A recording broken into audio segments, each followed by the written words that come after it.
Hey, fellow babies, welcome to Ukraine Update here on the Shills. And not since Moses brought the tablets down and showed them to everybody standing there have you seen a group this unbelievable together in one place. I can't even contain myself, so I'll hand it over to Greg Terry to introduce you to the gang. What is going on, Dickie Dawson? Nice to see you in here. And once again, thanks for last night and all your helpful update on that later. Just welcoming all of you guys for jumping in here this Saturday afternoon here in the U.S., Saturday evening in Europe, Saturday evening in our lovely Ukraine.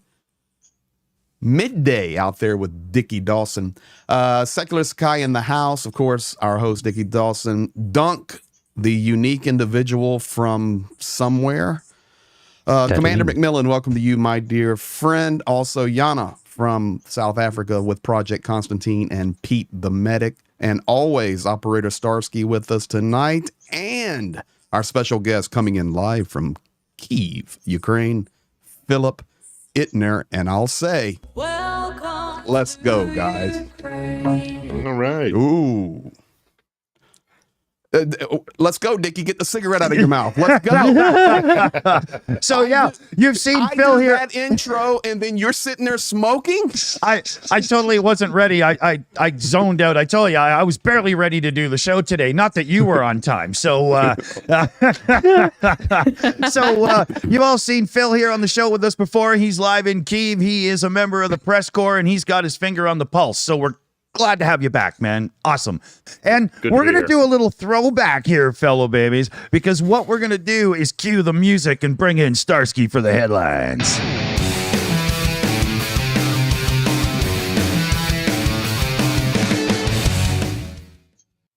Hello, my friends. Operator Starsky here. Always a pleasure being here every Saturday. We have some updates from Ukraine. I think we should start with the situation in Chasiv Yar, because currently Russian troops are trying to take control of the Chasiv Yar. We have several controversial updates from the village of Bogdanivka. The Russians are attempting to take control of this village and from there develop the attack on the Chasiv Yar. The representatives of the Ukrainian armed forces stated that currently the situation in Bogdanivka is under control, but they mean under the artillery control, so they don't let the Russians to develop their attack from Bogdanivka and bring more troops to this village.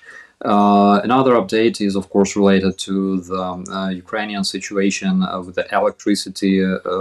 If you remember, I believe a week or 2 weeks ago, I made an update about the first missile strike on the Ukrainian energy infrastructure. And that time it was anticipated that the damage can be repaired. Unfortunately, after several heavy strikes on the energy infrastructure in Ukraine, we have faced some problems. First of all, those strikes were made in a way that the less protected power plants were hit. Unfortunately, recently we had a big strike on the Tripilska hydropower plant not far from Kiev. And why it's so crucial for us to have those power plants working is because hydropower plants are capable of producing electricity fast, and especially in morning and evening hours, when this electricity is consumed at the highest rate by the citizens. And this big power plant that is located not far from Kiev was unfortunately damaged by the Russian strike. So we had several thoughts, several suggestions from the Ministry of Energy of Ukraine.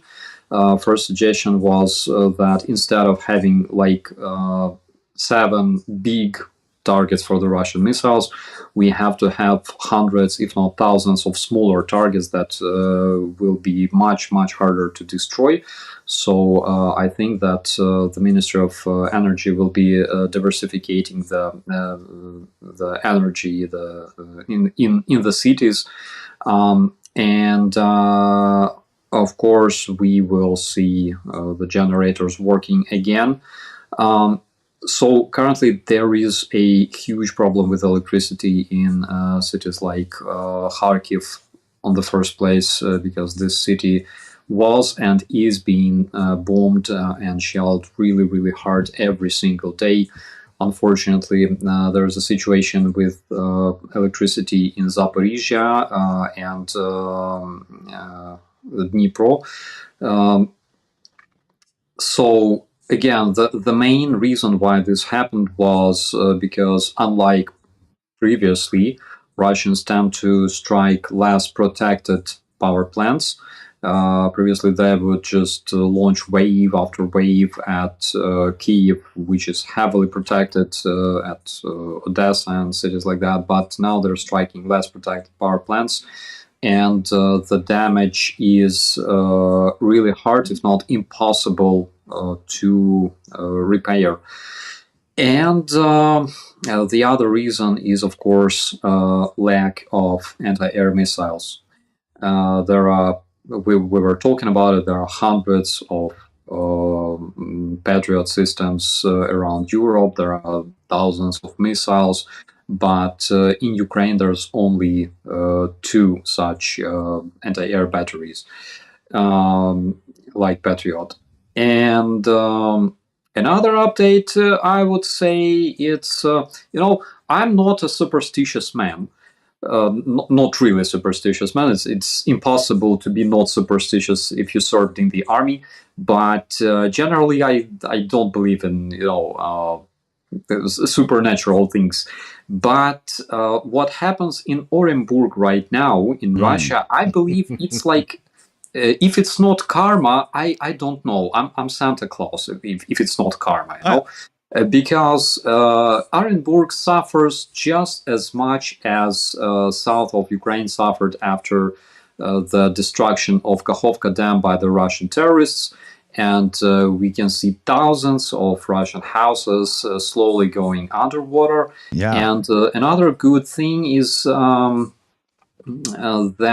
there's a big military factory producing BTRs and BMDs for the Russian terrorists, and there is a big risk that this military factory will also submerge.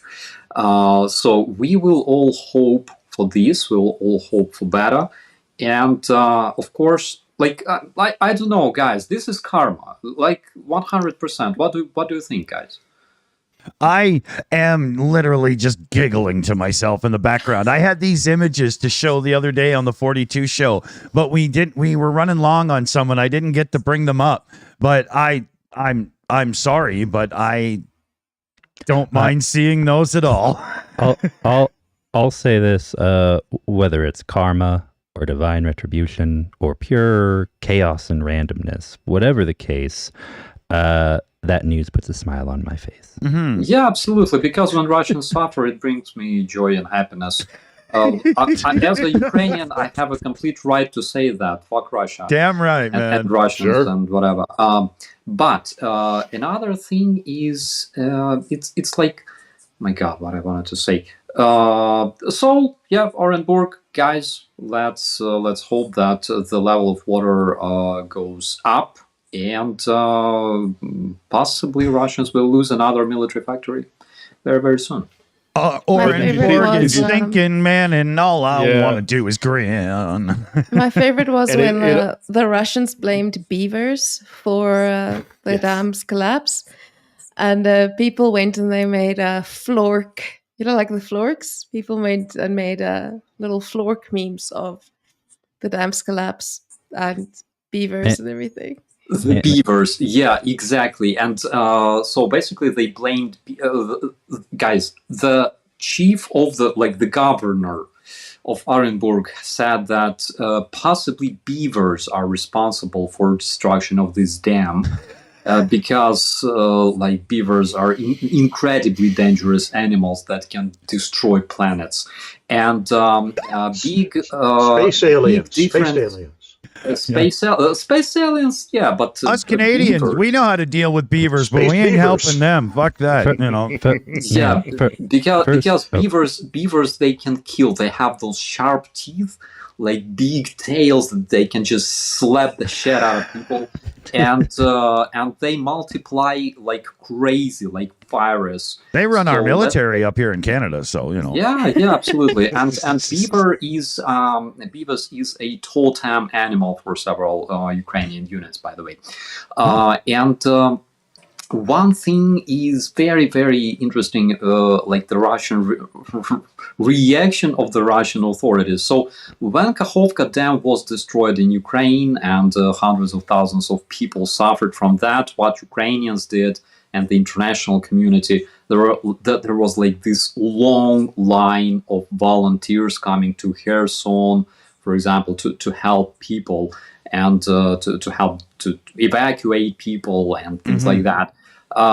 So Russian authorities came up with an idea of loading a bunch of Russian priests on board of a helicopter and fly around the flooded area and pray.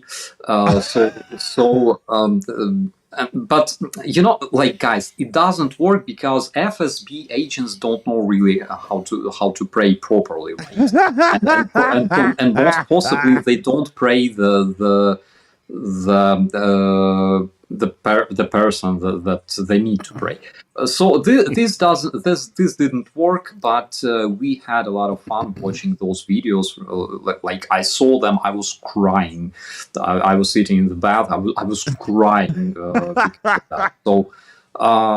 So guys, check it out. Maybe tomorrow I will post it in one of my. But I know one of the other things that was interesting was someone showed like Russians were standing together and they did their typical videos like appealing to Putin for help. And then I think there was also floods in Georgia, or they were also affected by this, something like that. And you could just see like the Georgian approach was they're all getting together, the companies, like corporate companies got together and they had sandbags and the civilians were getting together trying to do something actionable to stop this. And it's just this contrast between, you know, civilians being active and, you know, trying to stop it, and like the Russians being like, Putin, please fix this. Yeah. If the Tsar only knew. Yeah.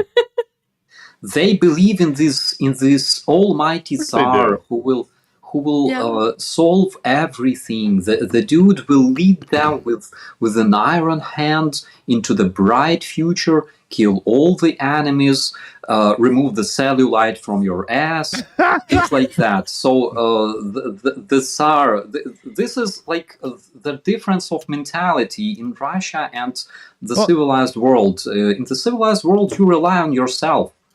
Well, you'll notice they don't even go to their ministry of the ministry of emergencies or something. Like they go directly to Putin because they recognize that every other organ of government is completely corrupted, and they rocked up in Omsk with these brand new kayaks and like all the Gucci kind of like life preservers and stuff like that, and people are like looking at them going, how are you dressed like this? You're just a apparatchik at the street.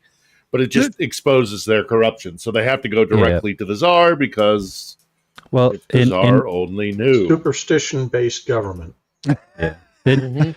Well, and in any proper government, the government is meant to do for the people what they cannot do for themselves, and then people do everything else they need to for themselves. In a government like Russia, the government will do for you and to you and anything, against you. Full stop. And against you, period. Full stop. That's it.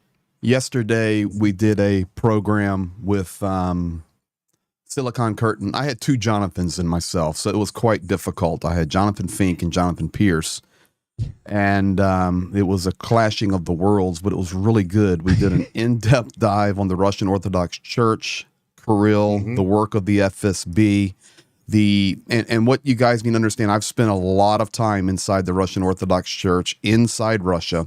And in Russia, what you actually have is the deification of the Kremlin that is pushed through the orthodoxy of the Russian Orthodox Church, led by Kirill. So when these people are calling on their Tsar, for them, many of these people, they actually believe it's almost a form of deity. So you have really in the Russian Orthodox Church, and no disrespect to anybody that's Russian Orthodox, but you have a mysticism, you have a secularism, you have a superstitious base of it's like a witch's cauldron, okay, full of all of these different things, and whatever is needed for the moment is what is spewed out. And this is the job, to be quite honest, of that Orthodox, I would call it the Orthodox wing of the Russian agenda, not only in Ukraine, but around the world. And it's guys, and I really don't want you to misunderstand this, and I see Starsky shaking his head because he understands it completely, and I know Phill Ittner understands it completely because he's lived there. If you think they're a joke, do not underestimate their madness, do not underestimate their evil, do not underestimate their influence, and do not underestimate their agenda, because their agenda is what we're watching displayed out in the world right now. So I'm not giving them props. I'm just saying if you misunderstand your enemy, they will whack you every time. But if you understand your enemy and you can get inside their head, and one of the problems we have right now, and I'm probably in an extreme minority on this, and I'm very opinionated on this, and I feel 10 months on the front lines and soon to leave again in about 4 weeks, being bombed in Chasiv Yar and being bombed in Kherson, I have a right to have this opinion.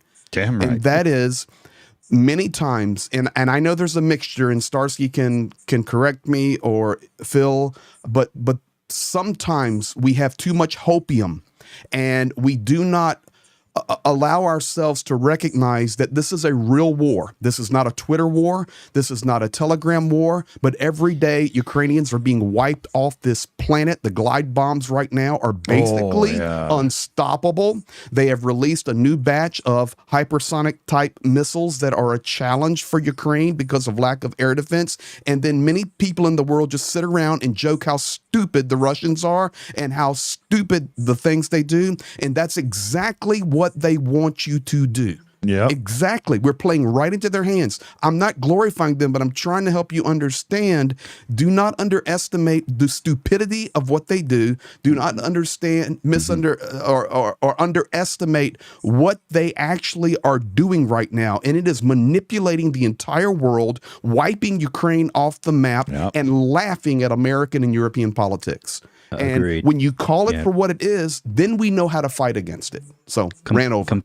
Complacency is the enemy. Yeah. And on that point, I actually came across an article by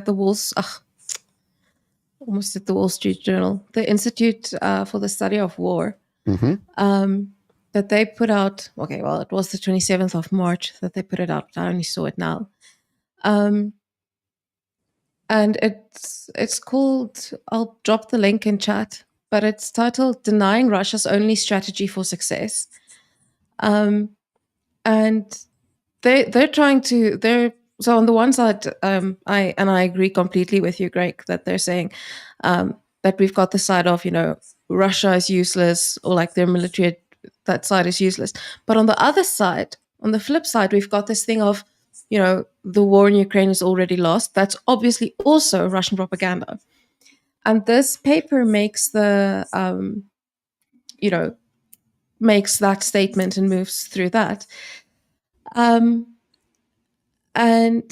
they say here, the notion that the war is unwinnable because of Russia's dominance is a Russian information operation, and which gives us a glimpse of the Kremlin's real strategy and only real hope of success. The Kremlin must get the United States to the sidelines, allowing Russia to fight Ukraine in isolation, and then proceed to Moscow's next targets, which Russia will also seek to isolate. And then they say Russian strategy. It's Dugin's plan. That's straight out of Dugin. Yeah, absolutely. Yeah. Yep. And the Russian strategy that matters most, therefore, is not Moscow's war-fighting strategy, but rather the Kremlin strategy to cause us to see the world as it wishes us to see it and make decisions in that Kremlin-generated alternative reality that will allow Russia to win in the real world. So I'm going to I'll post this link. Oh, sorry. I'll post this link in chat, because it's a really, I read the article. It's really good, and it really gives that Cool. that perspective. Great. And it also really says how they're working on trying to set up the narrative that this war isn't winnable. Mm-hmm. Specifically, let me just get this here. Someone summarized it quite well. Let me just get this. Well, I think Russia understands that the only way to really come out of this on top is to separate Ukraine from all the support it's getting from outside. Mm. And so that's what the real strategy is all oriented on trying to do. It's finding ways to project a narrative that makes people want to say, well, we tried to do the right thing, it didn't work, so we're just going to give up.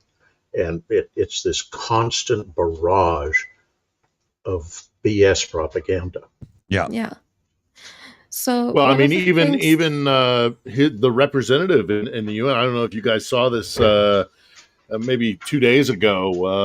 What is it? Nabezny said, the world needs to accept that the next time we sit down to talk with Ukraine, it'll only be us dictating terms of their surrender, and the world better start to prepare for that eventuality. I mean, they're setting up this. You're absolutely right, Jonah. They're setting up a narrative that if you don't know any better, you can buy right into. Yeah, so and you grasp swell it up slow, but let it build and let it build. You can't just hit everybody with it, because then there's a resistance. But you let it get under people's skin and let it kind of percolate, and before you know it, a lot of people are doing it and they don't even realize it. I just got to jump in quick here, everybody. I'm going to send it over to Dunk to do some super chats, and then we do have a fundraiser announcement. Yeah, we got a few super chats in today. Let's start with we have a direct donation from the Boom Boom Fund of $70 from DTR 2300. Stephen Walsh, the great Stephen Walsh, is here. $100. Say, stay steadfast, Stephen Alaska. And another one from SSW Custom Sewing is sending another $3 from the Boom Boom Fund. UK TV and Ham has sent in $20. Starsky, wish I could be there with you. Take care, please. We all need you. Slava Ukraine, cuddle, cuddle, cuddle, kissy, kissy, kissy. I added those bits on the end. Awesome. So let me in here for a second here, fellow babies. Got something to tickle your fancy with. So I want to bring up an image, and I want everybody in the chat to tell me what this image is in reference to. Here, let me zoom it in for you so you get a good clue there.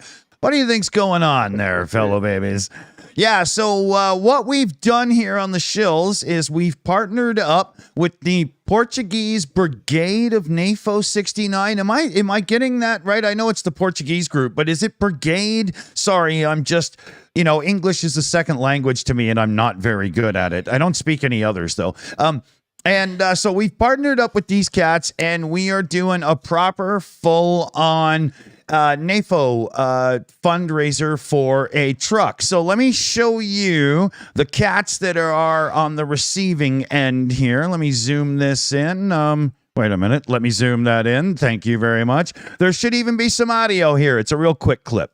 Hello, we are International Division of DEO. We need pickup truck for our aeroscouting. We're asking NAFO and 69 Sniffing Brigade to help us. Слава Україні! Героям слава! So yeah, we've sorry, you don't want that big.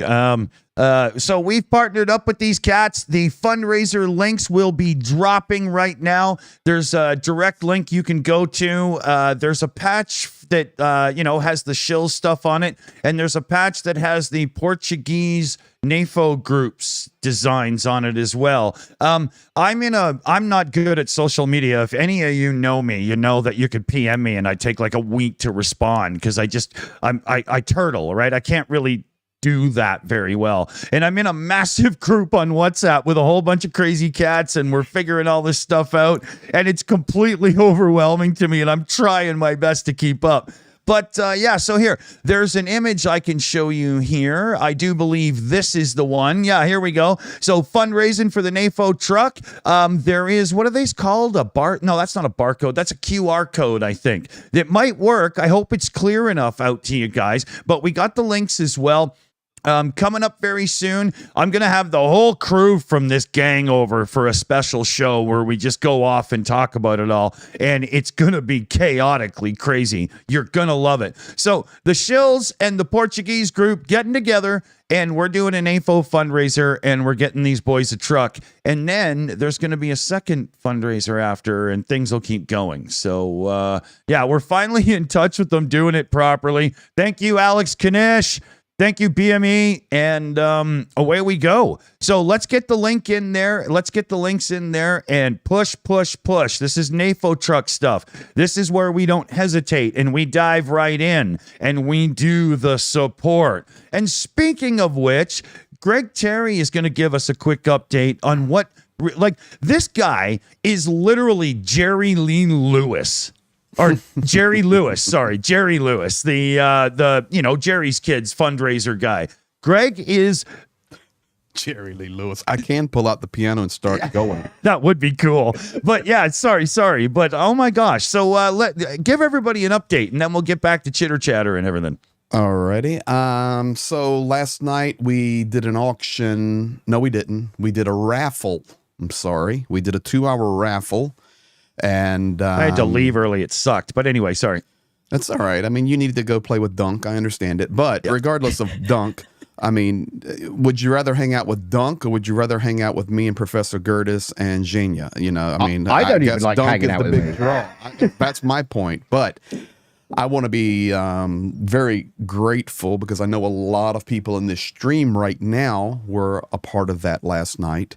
And last night we sold 728 raffle tickets, about 98 minutes. So when the stream ended, so what was being raffled was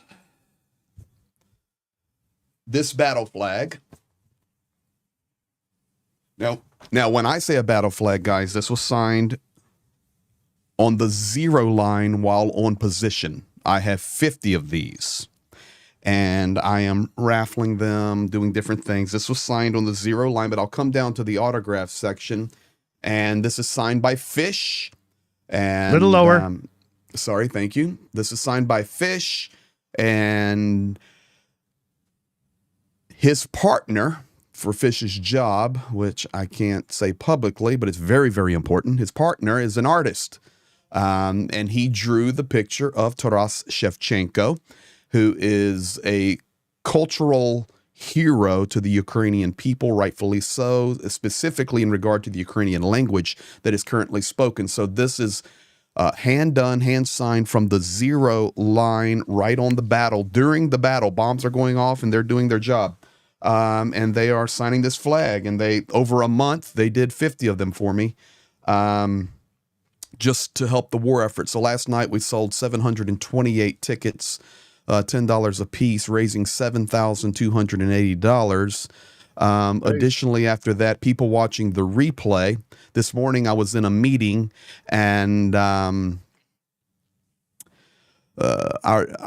administrator came to me and says, so even after the live stream, people kept donating for the flag, even though the raffle was done. So last night's stream, we raised almost $10,000 towards the purchase of the armored vehicles. So next week I will, thank you for putting that in there, Starsky, in the chat. Next week I will give an update, maybe not by Monday, maybe Tuesday-ish on my 5 o'clock Eastern updates. We're knocking right on the door of the $260,000. As you guys know, we have already made the deposit with Thanks a Lot. We have 4 armored snatches going. Once they get into Ukraine, I will meet them there, and we will convoy them and hand deliver them to the front. Of course, in Ukraine, they will be tricked out with the latest in anti-drone and drone jammer technology, the double-sided winches, the thermal night vision, all of they're going. This is why they're so expensive, fellow babies. Yeah, well, it's not only that. You not only do you just purchase 4, armored snatches and bring them in, we're also working through a third party company. Like you were talking about the licenses as well, right? Yeah, export licenses, import. Our attorney there with all of our nonprofit, everything's done, guys. It's rolling. We've already sent $100,000 to London, so this is a done deal. And now it takes 3, 4, 5 weeks for everything to process through, and we'll raise the last bit of money there for this project, and then we will move on to another project. It is not easy, and we're doing it the right way, as you guys know. And I'm going to give you another update. So we were in a and by the way, the 260 is not only for the vehicles, but it's also all the full. We're pimping the rides once they get into Ukraine. Okay, we're pimping them, and they're going to even have some custom camo artwork on the side, thanking everybody. For the world, all that jazz. And then once that happens, we will deliver them fully loaded. So yeah, last night we pushed almost $10,000 on that raffle in the total. And I see Ricky there. Live long and prosper, brother, and donate, as you say. But I will tell you this, guys. We were in a meeting this morning, and I just want to do this to say thank you. In fact, Professor Gertis is going to be quite upset at me, but I think I can take him. He's a little on the nerd side, and I'm sure if I drop that cannon on him, he's in trouble. You got this, brother. I got him. December the 24th, Gertis calls me Christmas Eve and says, Greg, let's use, he said it this way. In fact, I'll say it. He said, Greg, let me use you and you use me. I said, listen, I don't do that on Christmas Eve. Okay. He goes, no, listen, you have the full nonprofit. Nobody knows about you. Nobody knows nothing. You have nobody watching. But I found you through Johnny Pierce. Let's do this. Yeah. You use my audience and let me use your nonprofit. And it's a that good started audience. This. And now look, we're sitting in this room with all these wonderful people, and it will just continue to grow. So there's two numbers I want to update you guys on. Since we began that partnership with Professor Gertis, Johnny, Rick, Shills, Starsky, and the list goes on and on and on. Think about this, guys. All you wonderful people watching this community right now, 670 of you. Since December the 24th, we have raised, we were in a meeting this morning, $421,000 for Ukraine relief aid. Nice. Wow. And since we started the project, and it was just me and Zhenya and a few buddies and 20 people watching a night, since day one of the full-scale invasion, February 24th, 2022, we have raised $713,000. We're going to smack $1 million here in another month. That's more than even Trump needs for legal fees, man. That's a lot of cash. Now, this is the wonderful people of the world standing for what's right. And I thank all of you for trusting our bus to deliver your goods. How about that? I love it. And you can trust Greg because he's the guy you wish you were. So it's okay.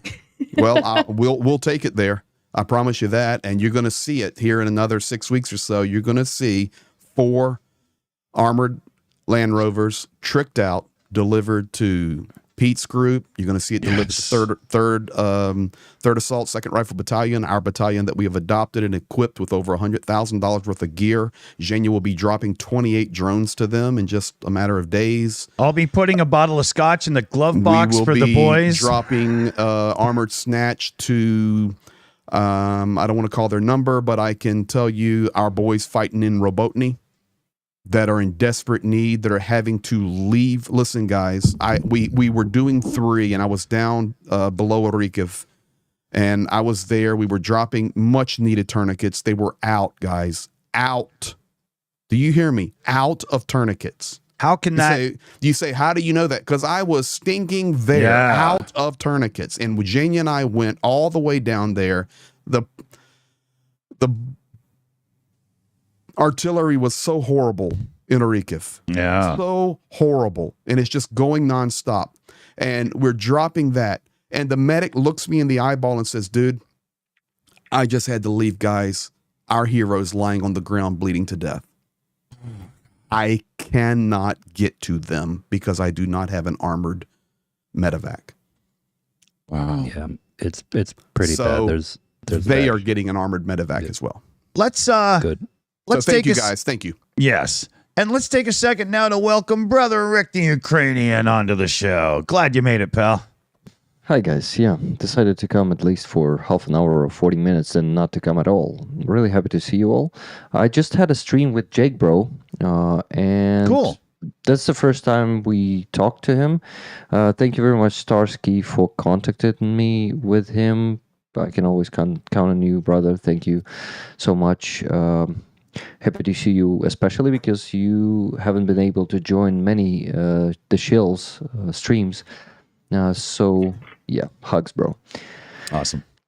Also what? The auction that we're having of a flag signed by Roman Trohimets. During the stream, we got the bid getting up from $1,250 up to $2,000. Wow. Now, the current bid for the flag is $2,000. I wonder if we were able to push it even further. Maybe some of the fellow babies or someone out there in one of your communities, guys, is willing to throw in more than 2,000. Greg is going there and showing one of his fancy flags that he's also raffling. Yeah. He does, and that's impressive. Greg yesterday got $7,600 on the raffle for the flag. That was insane. Yeah. Yep. So yeah. That's so impressive, man. Wow. The Actually- Holy actually- Rollers really come to the charge when they're called. It's insane. Holy rollers. They're holy trainers because there's Hope Train. Yeah, exactly. Hey, yeah, let's yeah. go. Yeah. Oh, and I'll. Oh, go ahead.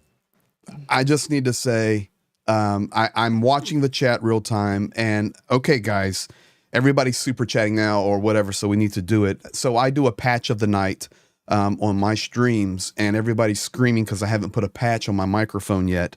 Every patch on the wall behind me are groups that we personally help. These are not Amazons.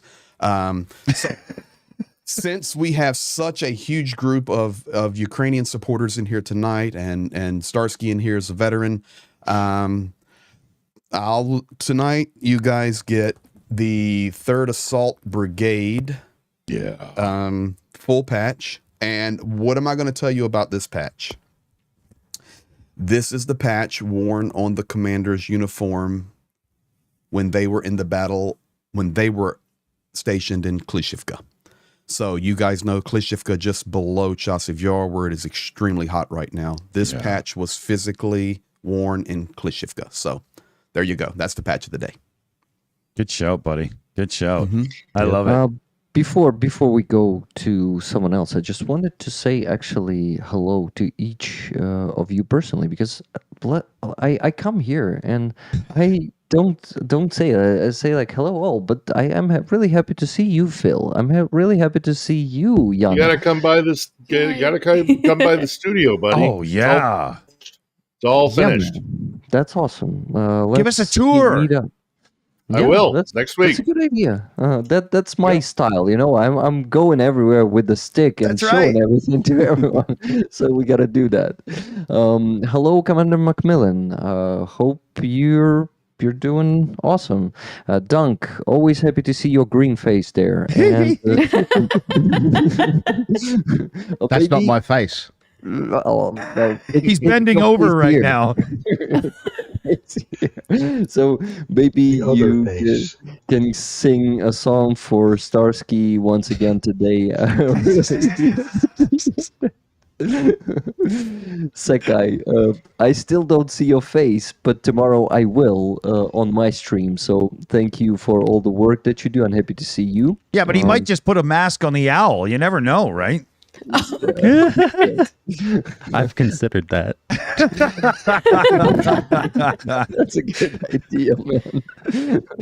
Oh my goodness. Greg, I already told you that I'm happy to see you. Love you, buddy. Yes, once again. And Dick, you're fantastic, man. Just keep screaming, keep making a solid energized dunk. I like the mask, but we were talking about the other one, the other side of your face. I'm like a THC loaded cheerleader, man. But you know what's funny? My wife is taking my mother-in-law out. My mother-in-law's 80 years old now and getting a little older and slowing down. So my wife is taking her out shopping this afternoon, and my wife goes, I said, I got to jump on a stream. I'm having problems connecting, but I'm getting on a stream. She goes, who are you streaming with? I said, the crazy dude that curses a lot. and wait, this is what she said. Oh, that rock and roll dude from Canada? Yeah. So there you go, Dick. You're a legend. Hey, I'm doing pretty good at cleaning it up too these days, right? I'm proud of you. Yeah. I mean, I was. if we had a swear jar, we would have been broke today. Yeah, I haven't done fuckity fuck or anything like that. Hey, Greg, Greg, last night, as fast as I can, Dunk. last night on the after show, he even said a little prayer at the end. I was amazed. Oh my gosh! Listen, but this is funny. So I do a Tuesday night Frontline update with Mercado every Tuesday night. Yeah. And we just go through every Frontline place, and we spend about an hour doing that. And then about once a week, I do a gaming session with Andrew. And we were playing Warzone, and he's playing with me, and you're in Warzone playing the game, and it's very active and all this. And actually, we were talking about you, Starsky. He says, I think Starsky's a gamer. We'll get him in here. And we're doing all the gaming. All of a sudden, pretty good amount of people watching. And he goes, Pastor Greg, get over here.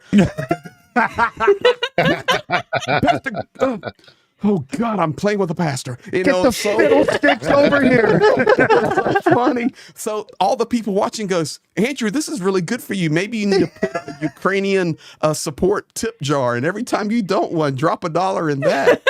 But it was good. We all stand together, and it's just beautiful. It's awesome. Yeah, it is. Loving it. That's fantastic. Pre-stream, we were talking a little bit with Phill there about the power situation, within the city, the big city there and whatnot as well. I do believe we should bring that forth on the show there, Phill. Sure. Yeah. No, everybody here is really concerned. It's the power plant, the Trepilska, am I pronouncing that correctly? Trepilska, power plant has been completely destroyed. It's not going to be repaired, or I'd be stunned if it got repaired. Basically, it's going to have to be replaced. It's they're able to hit us now, because, the reluctance to use air defense, because you don't know when you're going to get your next trench of Patriot missiles, just lets, especially the glide bombs, come right in. It's encouraging to hear that Germany is going to be sending a Patriot system here, but we still need a lot more of them. Right now, we have power. Right now, we're not affected in the center of town. I know that there are suburbs and villages south of the capital that did lose power, have lost power. But it's going to put a massive strain on the rest of the electrical grid. Thankfully, it's not winter. I don't know if this attack on the power station was the Russians taking advantage of the lack of air defense, or whether or not, they're just basically fixated on the electrical grid, so they were going to hit it, no matter what, no matter when. But it's got a lot of people here very deeply concerned because it's going to put a massive strain on the rest of the electrical grid. And we could see rolling blackouts, we could see brownouts, who knows? Yeah. But it's not good, and it's avoidable. That's the worst of it, is the fact that it's completely avoidable if, in particular, the Americans will get their, act together. Yeah. So, the Europeans are stepping up. The Dutch saying, they're going to give $1 billion or €1 billion a year now to Ukraine. The German, who was it that founded? Yeah, the Germans found a Patriot Systems to send here. So, but it's precarious. Yeah, and we're worried. We're worried. I wanted to go to Commander McMillan. The strikes on the infrastructure, energy, and so on. How surgical were they to make sure that they were done in a way that benefits what Russia thinks its plans are? And was there any consideration to places that are overly defended taken into that, you think, so that, maybe their targets were limited, but it was still surgical? You know what I'm getting at? I think so. I think that the best way of putting it is the Russians have figured out that there are certain strategic level targets that if they hit en masse, it can have a profound effect on the course of the war.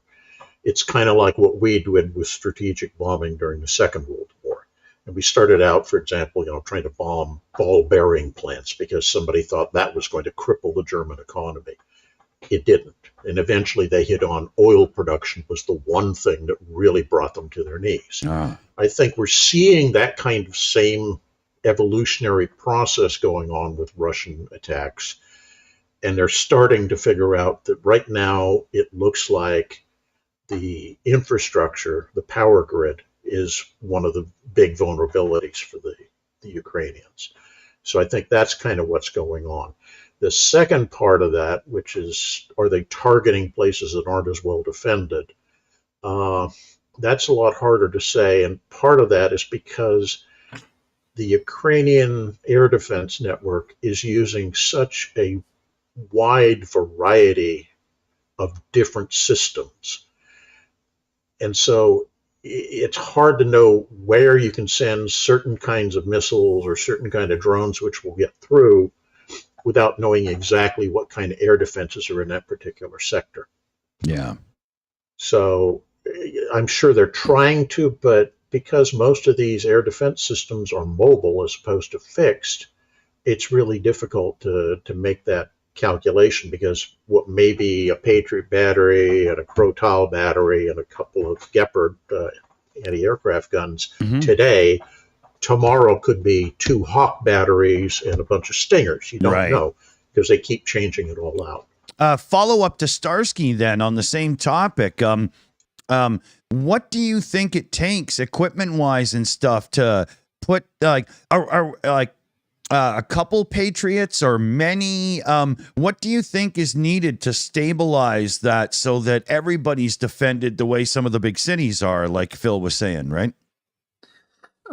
Because I'm not an expert in air defense, I would put a Patriot system in every major city of Ukraine to cover at least an oblast, which means that we need. In the best reality, in the best case, we would need 20 more. Right. Because Ukraine is huge. We have 22 major cities currently under our control.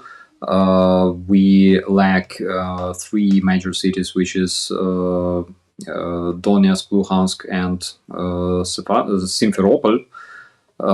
But we need at least 20 more, because we have 2 Patriot systems that are responsible for defending like the big chunk of the front line. We need 20 more in every city to protect the cities from ballistic missiles on the first place.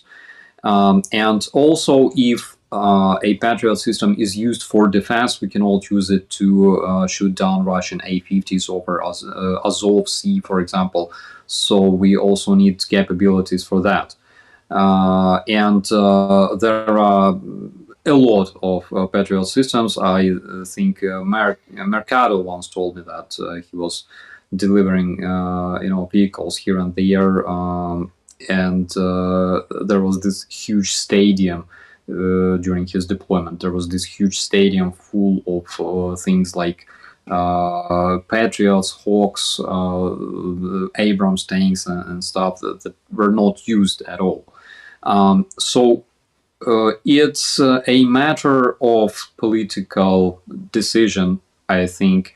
And unfortunately, as of today, 2 years after the beginning of the full-scale invasion, Ukrainians are holding this defense not due, but despite of politics around the world. Unfortunately, with several exceptions, like Baltic countries, who sent enormous support to Ukraine. I believe Estonia sent almost all its artillery, and other smaller countries bordering Russia that really understand the risks. So unfortunately, that's the situation today. Yeah. I've heard numbers for the Patriots. I've heard anywhere between 7 at the low end and 25 at the high end. And if I were, here's an armchair general, but I've been covering wars for over 30 years. It's got to be. I mean, obviously Kiev, but I would Kharkiv and Odessa and Kherson need defense over there. The skies over them, because they're just absolutely getting pelted, and that would be where I would put them first. But yeah, I've heard the low end 7 up to 25, and there are hundreds of Patriot batteries in the European theater. I mean, we saw just yesterday the former was he Foreign Minister Guy Verhofstadt, former Foreign Minister of Belgium, who is a really articulate, considered voice in the European Union, basically saying to the Parliament, the European Parliament, until we get Patriot systems in Ukraine, we're gonna to stymie up the works of the parliament. Yeah. So some pretty harsh words, but then sadly also hearing just today, in particular the Poles, but I think the Spanish and a couple of other countries went on board with this as well, saying, no, we're not going to send Patriots because we're afraid of what happens if Ukraine should fall. We're going to need these for our own defense, which I don't agree with, but I know where they're coming from there. I mean, my argument is if Ukraine falls, there's going to be a lot more to worry about. And by the way, how about we just don't let Ukraine fall? How about that? Yeah, let's just stop it at Ukraine. Yeah, stop here. But anyway, but that's what I'm hearing about the Patriots. You guys need to remember, it's not just simply getting a Patriot there. There is also maintenance. There's infrastructure. Sure. There is rockets. Ammo. Of which there is a limited amount. Secondly, there are also NATO rules in place that if one is rotated, one has to be replaced. And listen, I will drive a Patriot there, no problem. I get it. But this is extremely complicated, and it's going to take time to figure it out. And unfortunately, every minute we wait is a struggle for Ukraine right now. And, I've been by many of the electrical substations. In fact, I was just a few weeks ago on the dam there in Zaporizhia where the 2 missiles hit. One more missile, it would have busted. I'm telling you, I was standing on it. And then you come right off of that and you come to the electrical substation on the west side of the dam, and you can see the 3-layer protection that Ukraine has put into place over these electrical substations and power plants. And actually the power plant there in Kyiv had the 3 layers, and they busted through it somehow to destroy that power plant. So our skies need to be protected right now. Yeah. But it's not just as simple. It's like when people say, okay, well, let's just get the F-16s there. Yeah. Okay, do you realize that one of the major holdups on the F-16s was not only the pilot training and the English language? That's easy. I mean, it's not easy, but maintenance, the Ukrainian and everything, right? The Ukrainian heroes are amazing for their ability to learn, and that's not a problem. Not only the maintenance, the landing strip. Right. F-16s suck in a massive amount of garbage, and they have to make sure that they have the proper landing strips, all of that jazz. So I know. Listen, I'm ready to throw the entire kitchen sink there, as we all are. We're in a echo chamber here because we all agree. But the reality is, it's extremely complicated, and that's not an excuse. It's just reality. Additionally, I can tell you right now, if you guys look at the markets, listen, this is not an infomercial, but right now, the crypto markets are smashed. Why? Yeah. Why?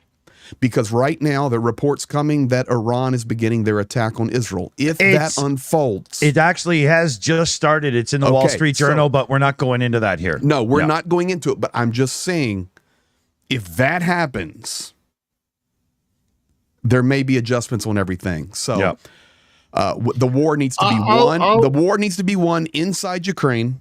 That's the bottom line. I'm sorry to say, but all the stuff breaking out in the Middle East is, horrible and all, but the fight with Russia and Ukraine affects the entire West. It's a different matter. I'm sorry, but it is. I'll chime in here on a couple of things, but since we're talking about the Israel conflict just briefly, that people have been fighting over that little strip of land time immemorial since the dawn of history. Yeah, that is. I mean, you want to talk a forever war? That's a forever war. This is not a forever war. This is a winnable war. That's right. It's just we need to have the will to do it. But what I wanted to interject with what Greg was saying there, and he's 100% right that it's not as simplistic as saying, we decide to give you Patriots and then tomorrow they're here. Thankfully, apparently, the Germans have said that the system that they're going to be sending here that they announced today will be immediate. So that we should have that like in a matter of days. We should have the German system in here. But Greg's 100% right when it comes to the F-16s. I argued this about the Abrams. I didn't think the Abrams was a good system to send here. I mean, I love a Bradley. Send me as many Bradleys as you can get me. semis and mini M113s. But when you're making a sea change like that, where you're going from Sukhois to F-16s, or you're starting to, you giving people HMLRSs or the Patriot system. These are more, it's not just as simple as that. However, I'll also rotate to Commander McMillan when we talk about the U.S. military, when it wants to get something done. I have seen the U.S. military at war. I covered the Iraq War. I covered Afghanistan. I was with U.S. forces during the invasion of Iraq. When we put our minds to a thing and our logistics get moving, it's an unstoppable machine. Tomorrow. Yeah. It's not going to be tomorrow, but it can hustle when it wants to. It's a matter of just throw money at it and solve the problem. That's what they do. Yeah, and the Commander, skills are there. No, Commander, I'm serious. When I was doing the logistic planning for what became Commander, Commander, you are with a basis of logistics, correct? Oh yeah, So this that was my thing. operational specialty. Yeah. So I mean, that's what I was saying is in the lead up to Operation Iraqi Freedom, there was concern about being able to get all the stuff we needed into Kuwait staged for the invasion. And so they just said, well, what do you need to make that happen, to make it follow the timeline? And they said, okay, we need this. And, it was just ridiculous amounts of money to do all this work. And it was a case of, okay, it'll be there tomorrow, no problem. Yeah. I'm laughing, Commander, because I remember that run up. I was in Kuwait during that I was working for CBS News. I was embedded with the 3rd Infantry Division, their aviation battalion. And to see when we want to make something happen, oh boy, we can make it happen, because the logistical chain of command and all the rest, actually making that happen, and the fact that when we went over the berm in Iraq, when we actually went from Kuwait into Iraq and the invasion began, the sheer scale of just metal, of just men and machines and gasoline and ammunition and all of it was just for a period enormous. of 2 months. For a period of 2 months, roughly half the world's concrete production supply was going into Kuwait in preparation for this. Yeah, I remember it well. Let me jump in here, guys. Let me jump in here, guys. So what we're going to do is we're going to turn over to Dunk to get some super chats and shout outs done. And then Yana has a video she's going to intro to us. And then I'd like to get over to Rick to see what's happening with totals and fundraisers and everything, because, we always need our Rick update. So Dunk, you're up first, and I'll try to remember what I just fucking said. Oh, okay. Yeah, I mean, before we move on to the super chats, I just want to bring up one thing, because you're talking about there. That you can like to sort this with money and equipment. Do you not think that we could have solved this a long time ago, but we're only just given Ukraine just enough? We could give them enough equipment to finish it right now, right here today, but we don't. I say we. I mean, the governments and stuff. Yeah. They could solve it right now. Do you think they're just doing it just to keep Ukraine busy or something? Is there some kind of political thing that I'm just not aware of? It's all political games, and all they want to do is dance like the chat dance. I'm going to trigger one.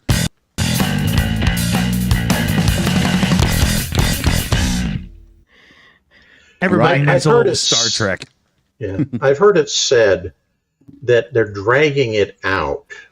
Now, I'm not saying I subscribe to this theory, but I've heard it said that it's being dragged out because the longer it goes on, the deeper into the hole the Russian economy ends up going.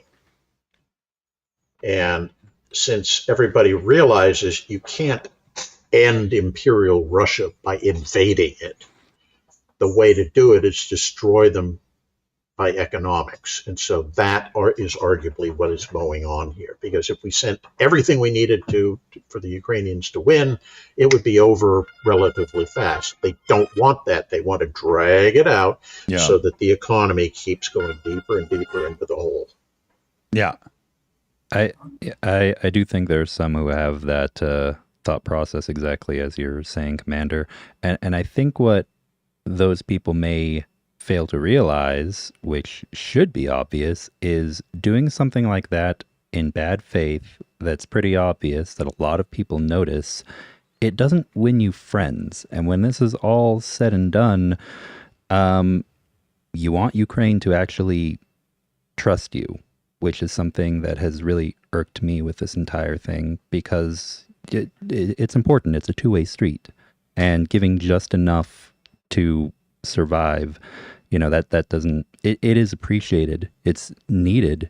It's great when it does arrive, but it's something that has really infuriated me for many months. And I think it's not just that. I mean, we're dealing with like, and that's really the disgusting part of this, is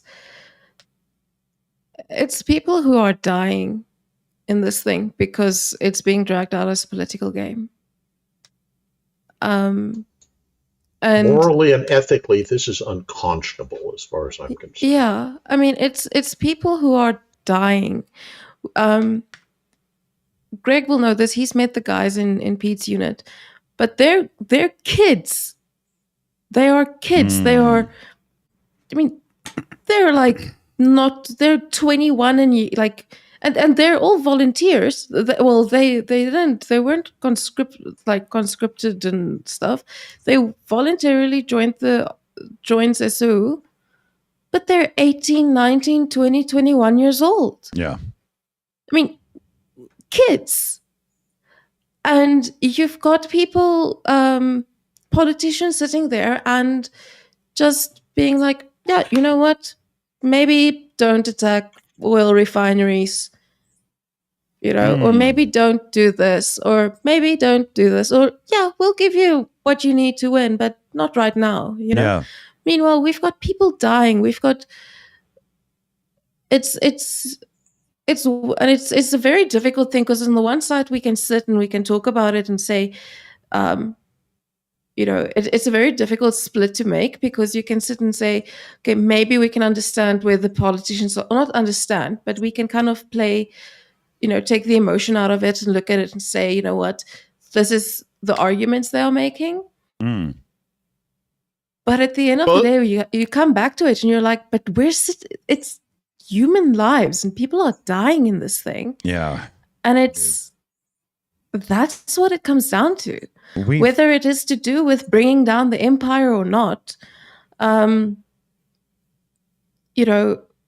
what cost? I have been saying for the bulk of this war, or for a long time during this full-scale war, we have to wrap our heads around the fact that the Ukrainians are not going to stop fighting, because it's an existential threat to them. This is generations stretching out throughout, the future of this country.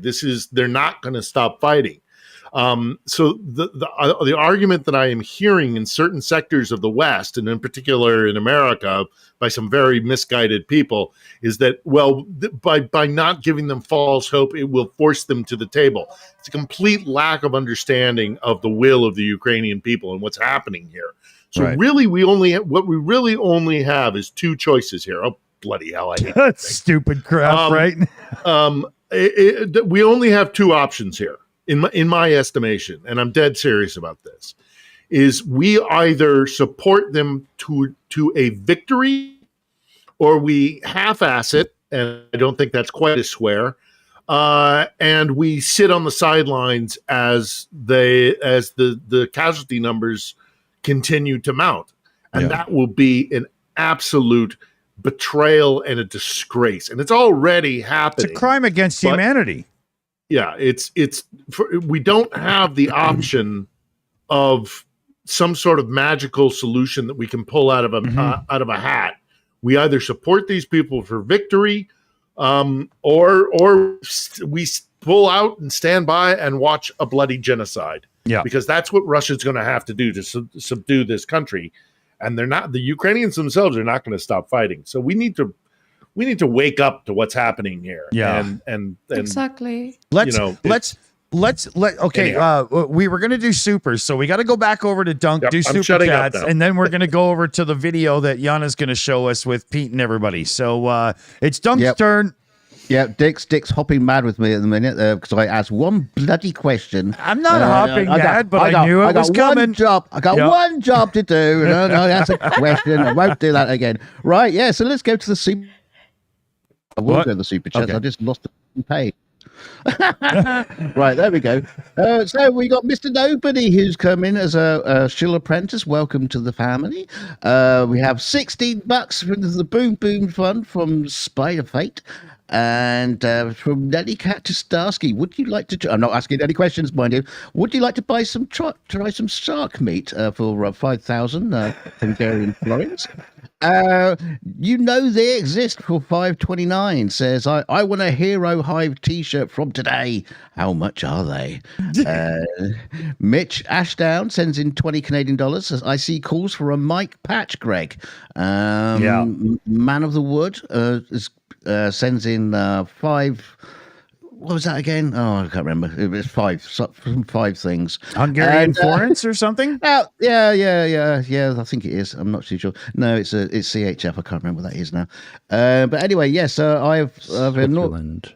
No. I have enough troubles being myself. So, no, I don't want to be Greg. No, you don't want to be Greg. Apple Talk sends in $2. Rolling for the Shills. Paul Goes to Bertz sends in 100 Norwegian kroner. If we all contribute €25 each, we could get the fundraiser for the truck to the Legion closed tonight. Yeah, that's very true. Somebody's done the maths in the background looking at the viewers. He's looking at you guys. Ronnie Franken is a member for a month. He sends in €25. And there goes my smoke and beer money again. Oh, for fuck's sake. Stephen Walsh is a member for a year and he sends another $100. I lived off grid for many years. Hard to see what's happening. Holy Oblation sends in 5 gifted memberships. He went to several people. Don't forget the last person who becomes a member picks up the barbell. And Stephen Wells sends another $10 from Alaska. There's no way they would rail us and invade. You wait. And then he sends another $10. He says shine. And Duncanu23, is that play on me? Playing my name? Sends in $20. It says Slava Ukraini. Michael Jordan Dunk. Michael Jordan. MJ, yeah. But not the guy with the high voice. Yes. There you go. Well, I'm done. No questions from me. I'll shut up. All right. Awesome. Oh, I did want to do this. It's Holy Oblation because I can get it correct. Nice. So, yes, it's over to Yana. She's going to intro a video that we're going to play, and then we're going to turn it over to Rick and see what's going on in the mad world of fundraising supreme. So let's check it out. Okay, so this video, you guys have seen it on our YouTube channel. It's been there for a while. It's Pete pretending to be an Uber driver. But sad update is one of the guys in that video died. Oh, God. And it's safe to talk about it now because we've moved. But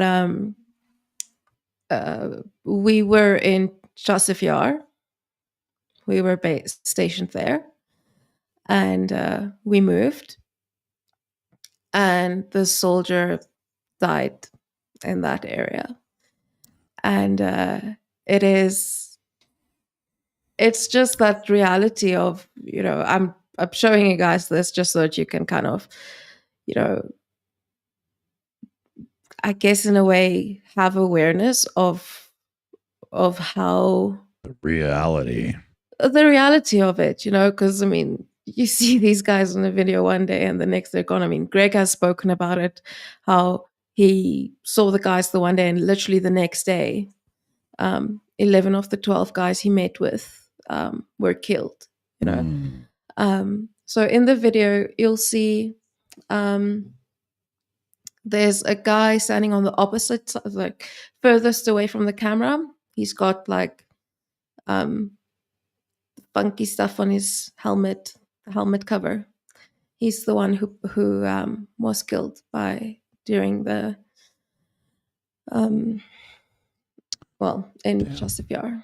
Yeah. Yeah. But here, let me bring it up full screen and we'll play it with audio. Yeah. So it's more like in honor of him that I'm showing it instead of like. Yeah. I mean, obviously we need cars too, but I mean, this is more in honor of him. Yeah.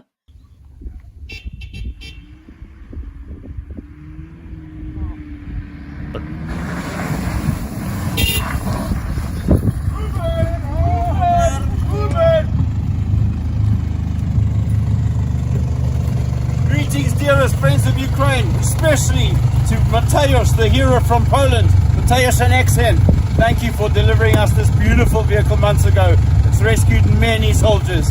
We are on our way to rescue more. We're desperately wanting to say thank you for your help. If anybody in the world wants to help like Mateusz has helped Ukraine, please, we are desperate for 2 more 4-wheel drives of similar caliber to this. One 4-wheel drive especially, and another VW style van, medical evacuation vehicles. God bless you. Slava Ukraini!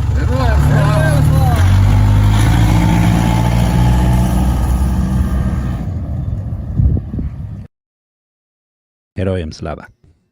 So yeah. Very much.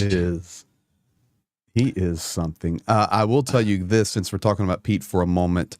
He should have been using those mics. Sorry, I'll stop. That was pre-mic, but let me tell you. Don't get me started. I'm still complaining because he hasn't started using them. I'm so annoyed. Okay, I'm getting a hold of him tomorrow then. Listen, I mean, he is in a war zone, so cut him a little bit of slack there, guys. Just messing. No, but I know. I will tell I know. you this. I will tell you this.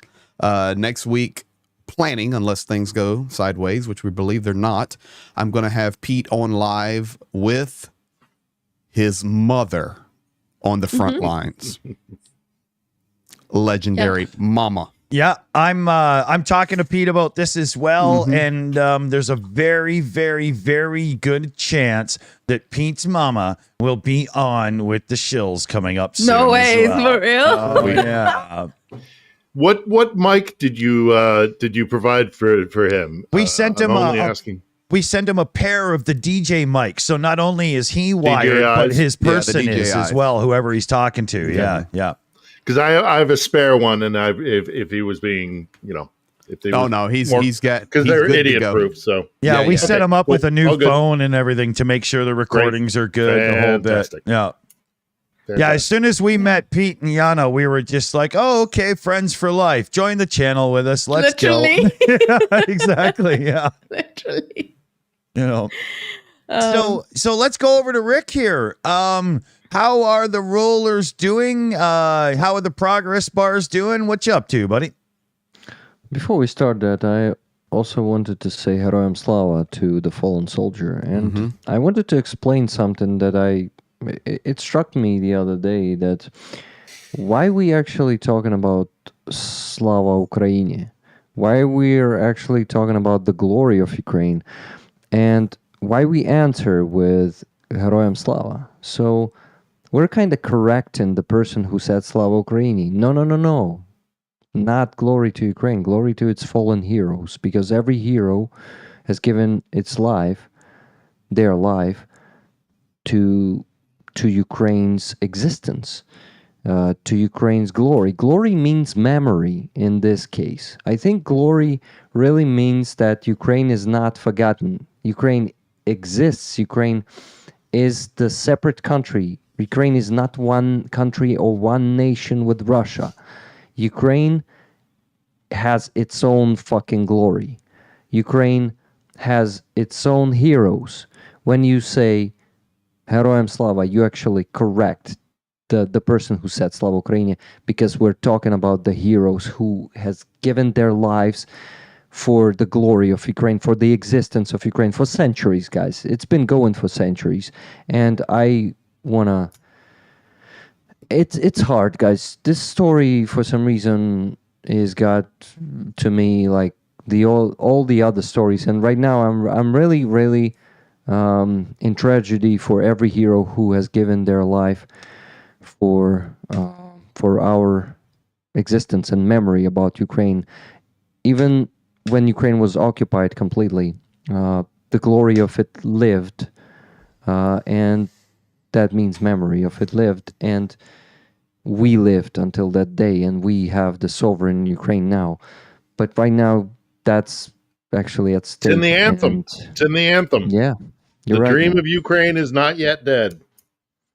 Yeah, and we will prevail, even considering how hard it is now, and that we're losing now. That doesn't mean that we're gonna lose the war. We're just losing this part of the war. So let's work together, keep working together on that victory. Thank you, guys. Thank you. Just wanted you to know what Slava Ukraini, Heroям Slava means to me. I just wanted to share this understanding with you guys. Maybe you will agree there. And going back to fundraisers, a lot is going on. Our NAFO truck fundraiser is going very slow right now, so I really will call you guys to go there. We just started one, Rick. Awesome, guys. Congratulations. Yeah. So our will be closed after yours, I guess. So, well, guys, you definitely gotta be the part. Let me go watch the patch you have there. Damn, I'm so curious right now. Don't spoil. No spoilers. Just a second. I'm already there. And I'm just bringing up the site right now so I can see what the numbers are and stuff. There's the Shills one, International Heroes. Nice. Yeah, we teamed up with the Portuguese brigade of NAFO 69, right? I'm in this crazy live chat room with them all on WhatsApp, and they're really teaching me how to keep up with social media. I've never been a part of anything like it, but I'm doing my best, and they're very supportive. They understand I'm not the best at this stuff, and we came together with a couple. Here, let me show you this, Rick, because you missed this earlier. Where the hell is the image? Oh, sorry, Greg. Here we go. Yeah, this is the teaser image we came up with for the fundraiser there, Rick. It's Starsky's driving the party home in the truck, baby. Oh, that's hilarious, guys. You're amazing. I like your creativity. So we should point out, and Greg will agree with us on this one, it costs an absolute fortune in bubble wrap and packing peanuts to send those trucks. So, yes, it does, Dunk. Oh, look at that. Good camera work there, Greg. Loving that. It's because I got to pee. You better not take the DJI mic with you when you go pee. Okay. No. But you do get to see that lovely patch there, guys. There you go. Be back in a second. Wrong moment for a head-mounted camera. Anyway. Okay, congrats, guys. It's really a big step. I'm so happy that you're joining the 69th Infantry Brigade. Their initiative is amazing. I'm proud to be part of it. That's our 5th truck that we're trying to raise money for. Guys, please join that one also, because it is important and we got to speed it up somehow. I really am hoping for your support, fellow babies. But guys, you're gonna raise for your 10th truck, for your 20th truck. I really don't wish that you will raise for your 101st truck, because I don't want war to go for so long. Exactly. But yeah, there's gonna be a lot of fun with that, guys. Believe me. Yeah. It's about time we did it. I will easily admit we're late to the party. But, our Boom Boom Fund, as we call it, has always gone to great places. So it's not like we're late to the party. We're just late to the 69 sniffer party, right? And my bad. Sorry, but we're doing it. Thank you, guys. Okay, so the other thing I need to mention is that we're raffling this awesome patch from 14th Mechanized Brigade tomorrow. $10 for the ticket. You can throw money on my PayPal or buy me a coffee. Tomorrow, about this time, about midnight Ukrainian time, it's actually 14 minutes left to Ukraine's midnight here. So mark the timer. You can buy as many tickets as you want. $10 for one ticket. And yeah, that's just an awesome patch from 14th Brigade, which was handed over to me when we were handing over the NAFO truck to them. So yeah, pretty awesome moment. So yeah, basically that's the new bid on the flag by Roman came when we were talking with you guys. $2,100 by Priceless. That's a good one. So guys, if you're still interested in that flag, if you're willing to donate more than $2,100, that would be very appreciated by Lila, because this one we're doing for Lila, not for my fundraisers. Lila will use that to support the third Assault Brigade with tires, with that's not enough for the drone, but definitely there's a lot of equipment needed there. You understand that, most of you, because all of that is expendable. You know how much is needed. Yeah. So that's it. Thank you so much for all the support you're giving me, guys, and to every other fundraiser there, not just to my projects. Please support the Shills fundraiser for the NAFO truck. Please throw more money to the Snatches fundraiser, because Greg is really close, and Professor Gertis and all the team. I'm also part of that fundraiser. We're really close to close that one. So please. We're always fundraising for Yana and Pete at Project Constantine, right? Yes. So a portion of the Boom Boom Fund always goes over to them. And if you ever want to make sure that Pete gets those dollars right in his pocket where he needs, all you have to do is put #PK or Project Constantine in your donation. Last thing to mention, tomorrow I will have Aziza Eskander on the stream. Cool. She is the Crimean Tatar artist. She is a singer and painter. I had her on a stream on February. It's time to hear some updates from her. Maybe auction a painting from her on the stream as we did before, like a sudden one. Aziza, what paintings do you have there with you? And she's like, oh, let's do this one.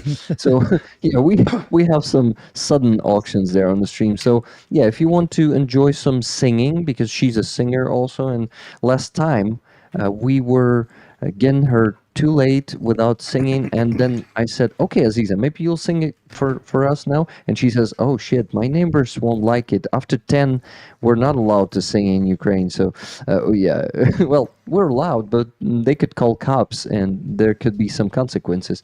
So tomorrow I'll ask her to sing faster than after 10 p.m. That's awesome. Aziza is great. Yes, Sakai, join me earlier maybe to catch Aziza. Yes, and that actually works perfectly. I'll have to be on the first half because I actually have something I need to do when I usually join you, and I have one of her paintings in my living room right now. So yeah, I definitely want to see what she's got right now. Awesome. I'm really excited for tomorrow's stream.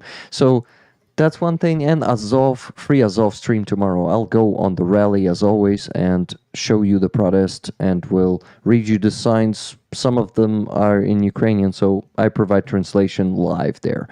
Cool. Were you down on Maidan today? No, today I skipped because huge Mariupol. I actually was passing by. Event. Yeah. On the car. I regretted that I missed that, but guys, I have my limits, and I worked my ass off this week every day. And I want to visit that one, but fuck, I'm gonna be just dying on the stream tomorrow. You gotta sleep sometime, dude. Yes, exactly. So I need to rest. Totally also, sympathize. Rick, yeah, thanks. Yeah.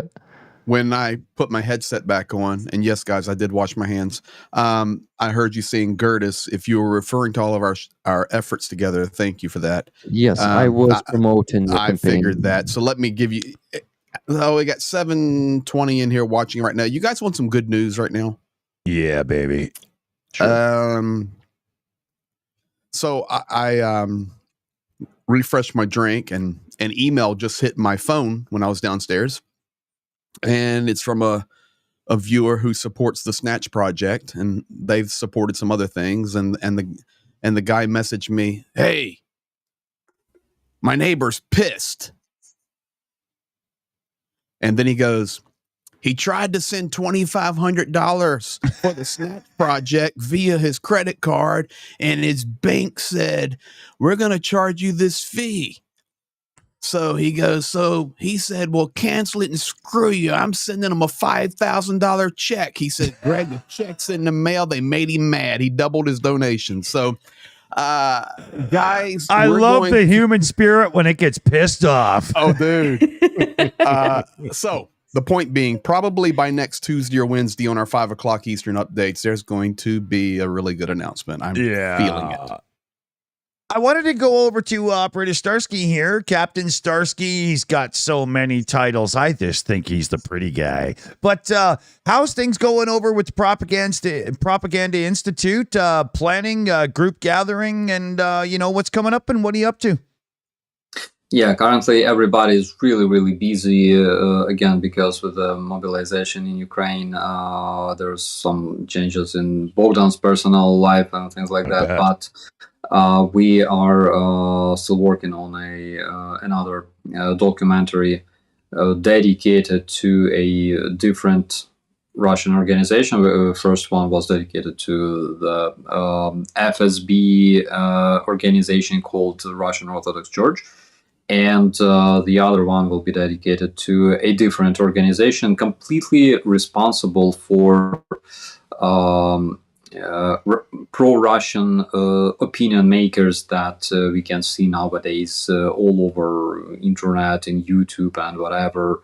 And it's called Россотрудничество.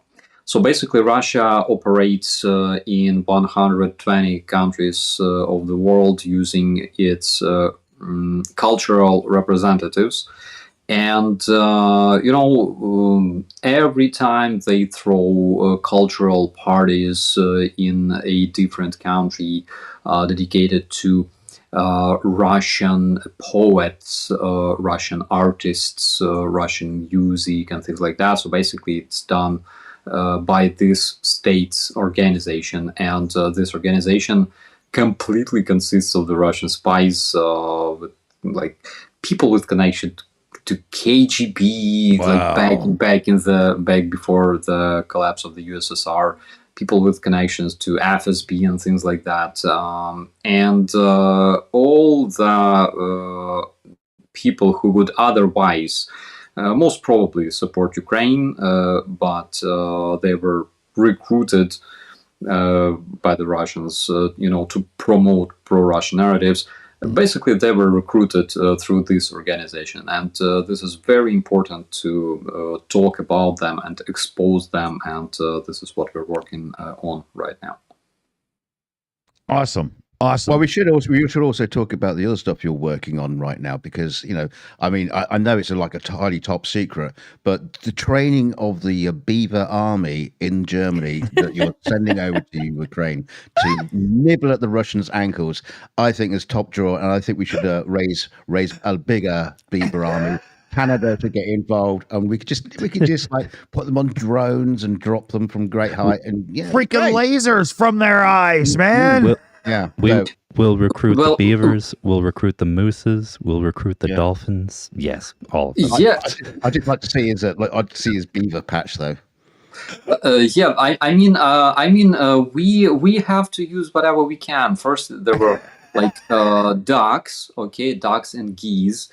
Then there were combat mosquitoes, the locust, oh my God, sharks. Well, sharks. Yeah, sharks, definitely. What did they sharks take from the zoo? Yeah, sharks were our allies from the beginning. Raccoon. The raccoon, yeah. The parrot. There was a parrot who attacked Russia. We had to train on somebody, right? So there was a parrot who attacked a Russian tourist. He ate his eyes, and he freaking died. How can you die from losing your eyes? But anyways, and now. Oh, and the camel in Russia. There was that camel in Russia as well. Oh, but it was a Chechen camel. Okay, you got to be specific. Yes, but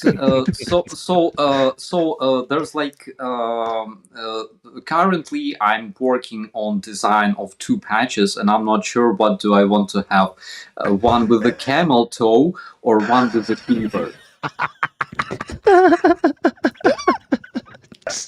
I'm gonna die. We gotta, guys, please let No me double know. entendre there. So wait. So your choice is either between the toe of a camel or something that eats wood. I'm not sure we're seeing this the same Wait a way. minute. Oh my God! Wait a minute. Does anybody remember? It was maybe about a month ago, maybe 6 weeks ago, that the Independent in the UK, the newspaper, the Independent, started calling Skabayeva. Was it Skabayeva? Or was it Simonian? Yes, it was Simonian. It was Simonian. They claimed that she was a beaver eater, quote unquote. Does anybody else remember this? What? Does anybody else remember this? It was hysterical. She was furious. I do She not. was so angry. I gotta go look that up. Oh, she was so angry. We got a bunch of the fellow babies in the chat screaming for it, so you get it. Here it is.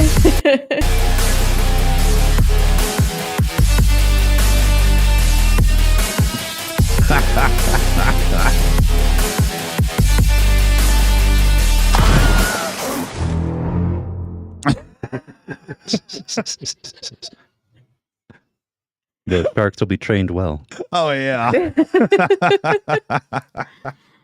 mean, we had a protest here in South Africa against the Russian ballet, and one of the South African fellas joined me, and she brought like a little. It was just after that entire shark incident in Egypt. It was like a month or so after that, so it was still fresh. And she brought like a little tiny shark with her, little shark, and we had it at the protest just to annoy people. But it was literally just this inside joke that we had on the and for social media purposes. So it was just there for like as an inside joke, but it was there. Oh, that's funny. We got some people asking for the baby one. We'll do that at the end. Now you will be able to. There we go. There we go. You're back, brother. Guys, yes. Awesome. Thank you. I wanted just to say that I need to go, guys, because before I go to sleep, it's midnight here, but before that, I need to create 2 streams for tomorrow and probably do a post. So, yeah, I need to get sleep soon. So, Come on to the studio soon, Rick. Yeah, man, would love to be there. No, and I will next week. I will come. Yeah. Guys, by the way, really want to mention one thing. This week, I visited a school in Stary Petrivci in Kyiv Oblast.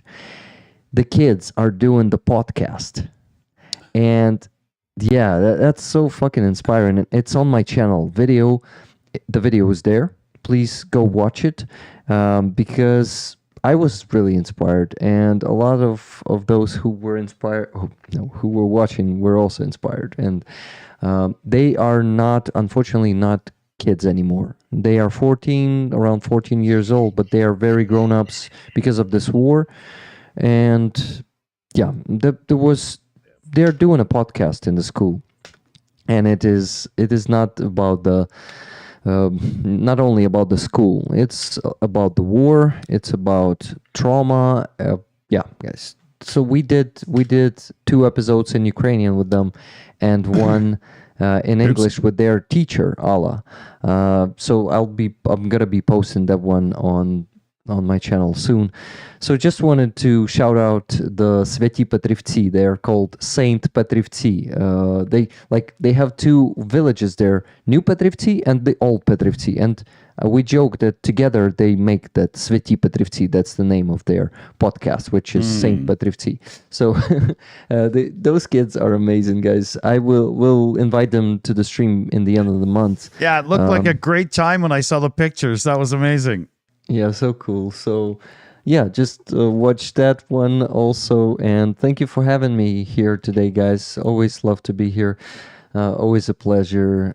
You've always got a seat at our table, Brother Rick. Yeah, I know that. And I love you all. Just keep being amazing and hugs to you all, hugs to the chat there. Just see you next week sometimes, and tomorrow on the stream. Come by. Greg, you can also jump in as a guest tomorrow. Oh, I'll jump in and say hello, buddy. And anyone who will be there, who's sitting here, right? You can also jump in as guests at any time. Our stream is so fucking I'm free. Are you spontaneous. sure you want me to go all bull in a china Yes. shop on your show, though?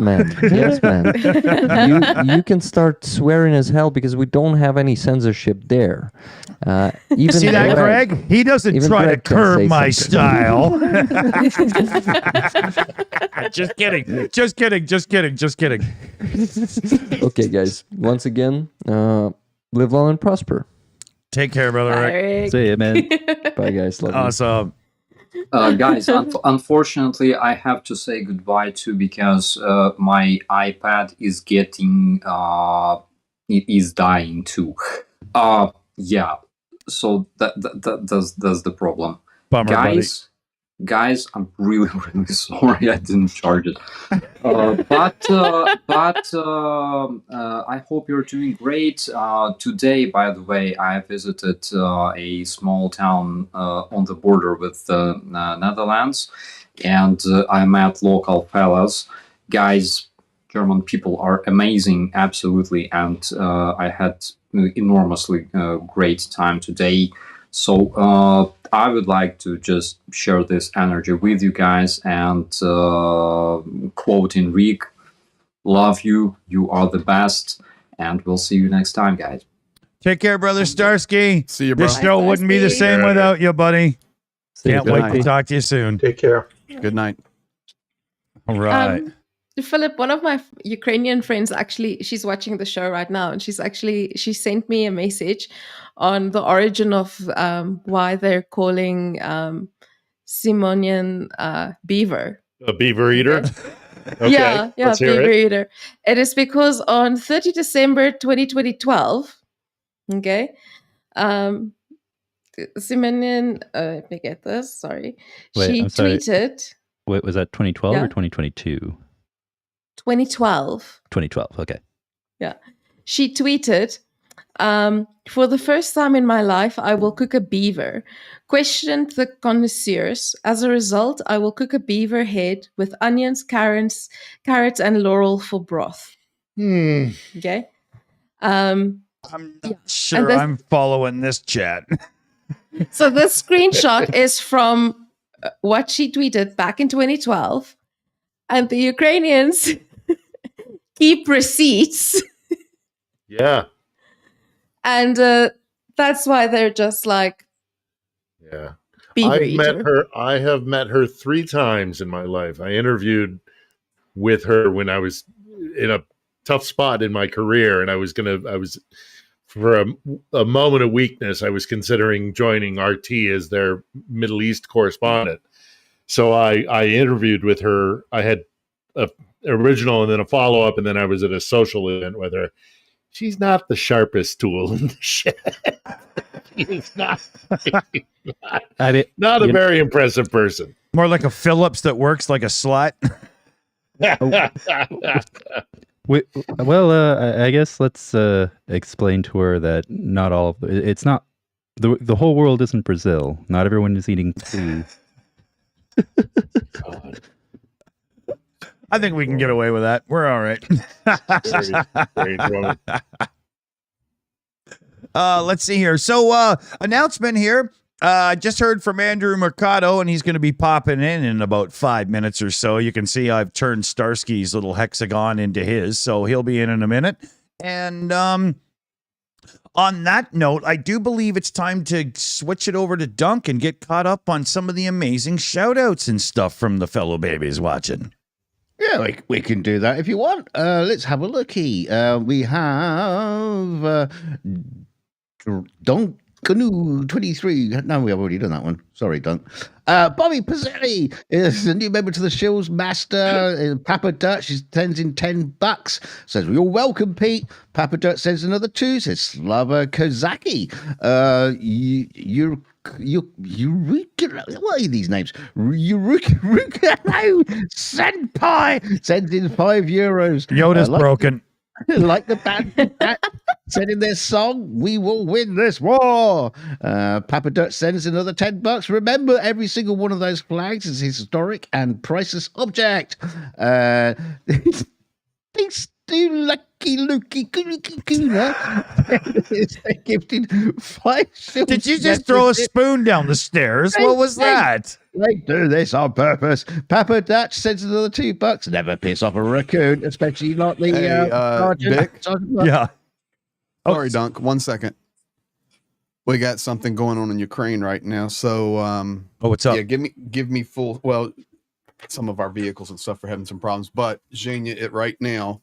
Just give me full screen on that. Zhenya, just move some of that picture there, guys. These are being delivered. Awesome. Yeah. Oh, that's FPV drones. All right. Here's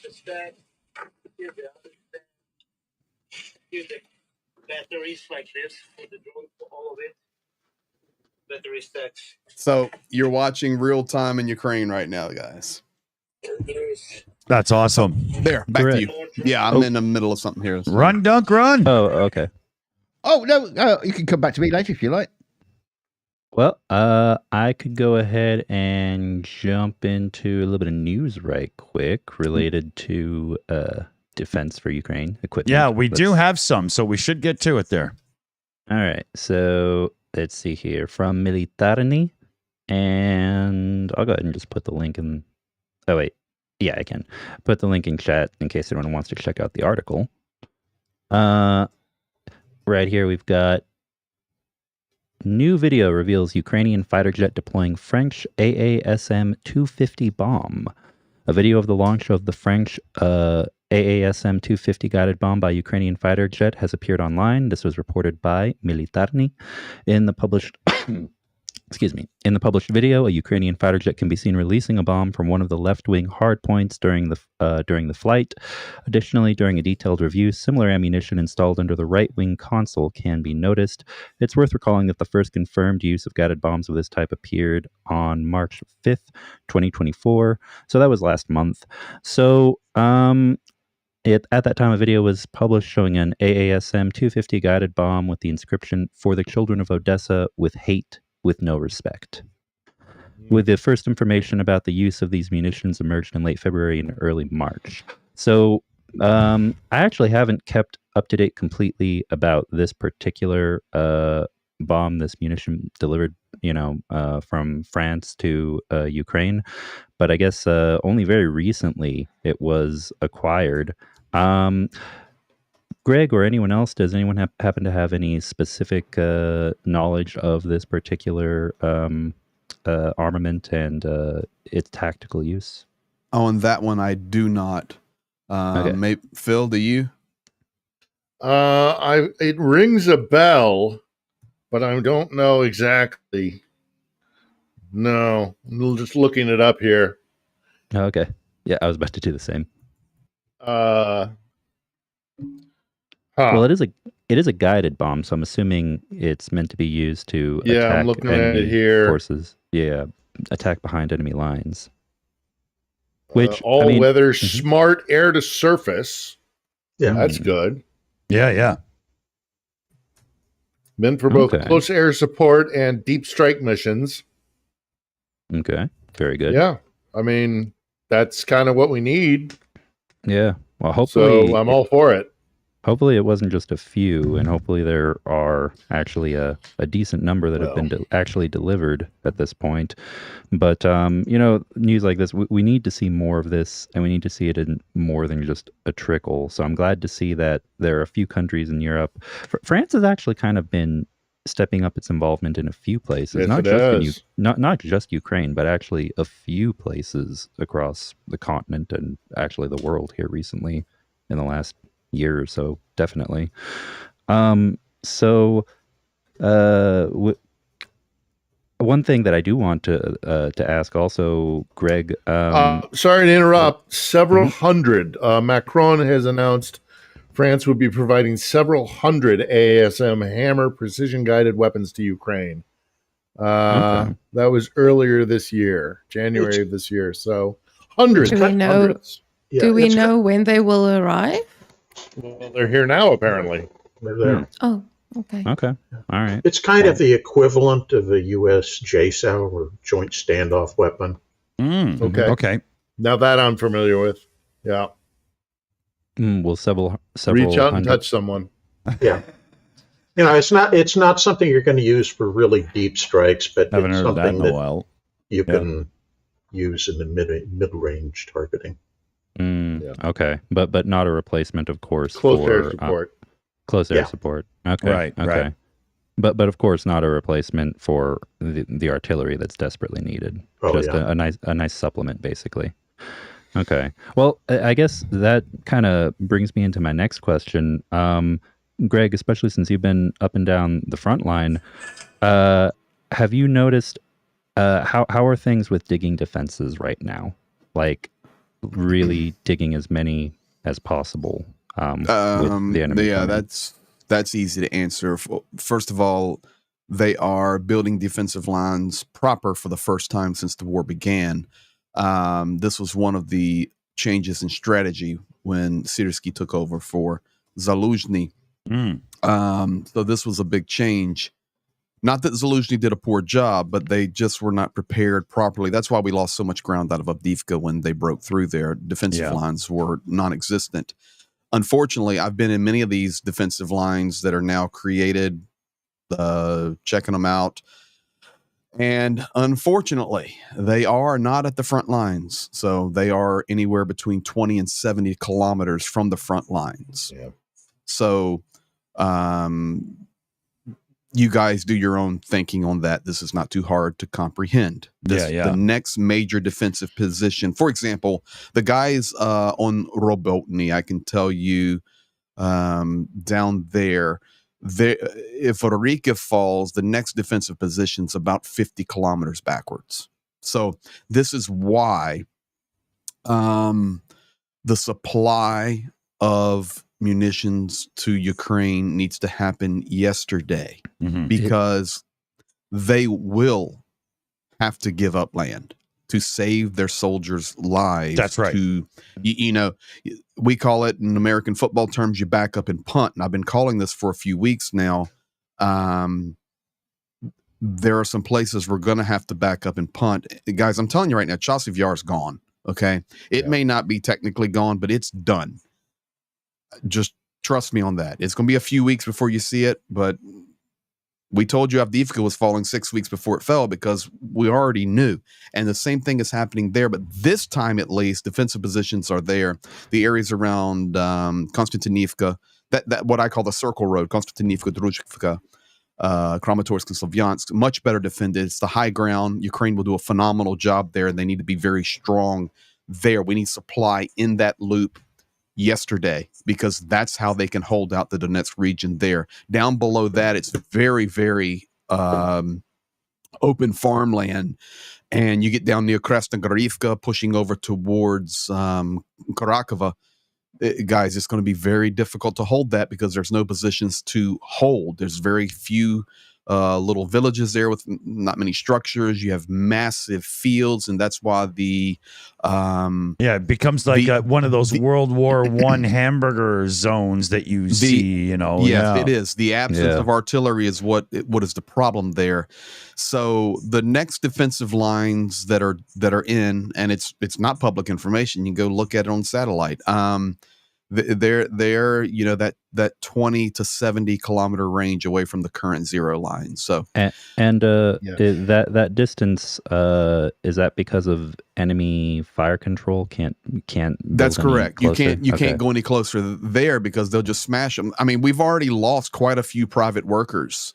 You don't hear about it on the news, but I can tell you right now, we lost dozens of guys building trenches up towards Sumy. And I'm talking about civilian private people, because Russia even spoke about it on their television, where they said, okay, they may be private civilians, but if they're building a defensive line, they're a soldier, they're a target.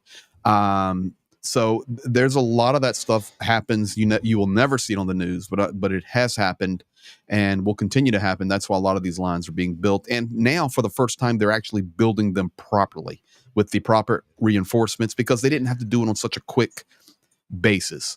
And I was out in Chasiv Yar about well, I mean, now it's like 6 months ago. But what I saw out there, and this was again quite a period of time ago, is there's a lot of strategic depth. Yes. In their defensive line. So I agree with you, Greg, that there's every possibility that, and you're probably right, more likely than not, that Chasiv Yar will fall. But it will not, all these doomsayers who, when we see Ukraine relinquishing territory, there will not be a breakout. When Chasiv Yar falls, they will fall back to line after line after line after line of defenses. And I'm happy to hear that they're actually now building a proper defensive line there. Because again, when I was there 6 months ago, what I was able to see, they're very rudimentary defenses, but they're clearly built to fall back. Yeah, you're meant to hold as long as you possibly can and then fall back. And then the other thing that I want to mention about that entire area, that territory out there, is that what you have in large stretches of it is these long sloping fields where it's a low grade elevation, and you're going from one bocage or a tree line, and then you drop down and you go up another slow sloping open field, which will be hell on Russian armor as it tries to progress, especially if they have, they're strengthening this defensive line that they have, as I say, in strategic depth. But think about like doing a Pickett's charge from our American audience members. Think about a Pickett's charge like over and over and over again, because these guys are going to have to be going up this slow grade sloping field towards Ukrainian defensive lines on the tree lines. Now they can bust that up, or they can try and bust that up with artillery, but they're still going to have to take that territory, and they're going to be crossing a lot of open ground. So of course it's not, I mean, nobody wants to see more territory ceded, but there's not going to be a breakout. It's right. this idea that suddenly Ukraine. Time will tell. Time will tell. You're right. The breakout will happen at Krasnogorivka. And I know people are in here watching their chat, but guys, I'm telling you, Yana can tell you, I go right into these holes. Okay? I'm telling you right now, if they're not supplied, they're going to lose a lot of territory. I don't care what anybody says in this chat. They are. The only one that has an opinion is Philip, because he's been there. Listen to me closely. Kherson is in trouble. Yes, you said, why'd you jump way over to Kherson? Because it is in trouble. When I say Chasiv Yar will fall, guys, there's nothing left in Chasiv Yar. I go in there with Pete and get bombed. There's nothing to hold on to. 6 months ago, from what Philip was seeing in Chasiv Yar, would look like Venice Beach compared to what Chasiv Yar looks like right now. Chasiv Yar is looking like Bakhmut. And at some point, Ukraine, due to their lack of conscription and mobilization and the chaos that is happening, and they are basically struggling to reinforce properly with proper rotations that they are now fixing, at some point you get to a determining factor of what do we hold on to and what do we not hold on to, so that we can solidify ourselves. Backup and punt is not a problem. That's a good play strategically sometimes. Yeah. We've lost enough heroes. And what people do not understand on the next thing, when I go and I tell you guys, I'm sitting with 12 guys and 11 were killed the next day, and then Kyiv reinforces and sends 12 new guys. Think about this, guys. The 12 they just sent are not trained properly, and they're not the level of soldiers that just were killed. So if we want hopium, you go to some other channel, and because nobody is more pro-Ukraine than me. But if you don't want the truth, don't listen to me. But I'm telling you right now, you're getting ready to have a problem on a mega scale if They are not supplied yesterday. I don't care. No, I agree with you, Greg. I'm not I going agree to with you. Yeah. We're on the same page. Yeah. But I'm just telling you guys, it's bad. It is bad. It's I think very that's bad. That's for me like a similar thing where I'm like, you know, a lot of the YouTube channels like, and it's a pity Mercado isn't in here, like Merc's not in here yet, because he points out the same thing. He pointed out the same thing where he said like, you know, there's almost like this overhype we get when a ship in the Black Sea is sunk. Okay, like that is great, that is awesome, don't get me wrong, that is great, okay, but I am like, it's bad. Listen, guys. I see that it is. And listen, guys, nobody loves Ukraine more than 26 years, okay? But I'm going to tell you the truth. This is the only way we're going to win, is from the truth. And I saw the chat there. Well, you're talking about Kherson way over there on the left, and they're amassing attack towards Izum. So see, that's what you're reading. But let me tell you something. They're not going to attack en masse towards Izum. It's already destroyed. They're going to they're already doing, guys. When you look at the stinking map and you look down below Bakhmut and you go from Bakhmut down towards Avdiivka and from Avdiivka all the way down to Krasnogorivka, where you basically turn left and then go across the southern front, think about something logically. Philip just described to you perfectly the terrain. It is very difficult for Ukraine to supply their soldiers and to get them in and out of rotations due to no cover. And while at the same time, Russia is supplying them from the mega city of Donetsk with enough hidden passageways, roads, alleyways, buildings for cover. This is reality. And say, well, your Kherson's way over there on the left. Yeah, and I'm in Kherson every couple of weeks when I'm in Ukraine. It is bombed into oblivion. Yeah. There's nothing left. So yeah, Ukraine's holding it. But I've watched the population of Kherson go from 300,000 with my own eyes to 200,000 to 150 to 100. And I'm telling you right now, there's no more than 10,000 people in Kherson right now. It's a ghost town. It's a ghost town. I got my friends Zarina and who else is down there? Mary Colvin's photographer. Why am I suddenly gapping?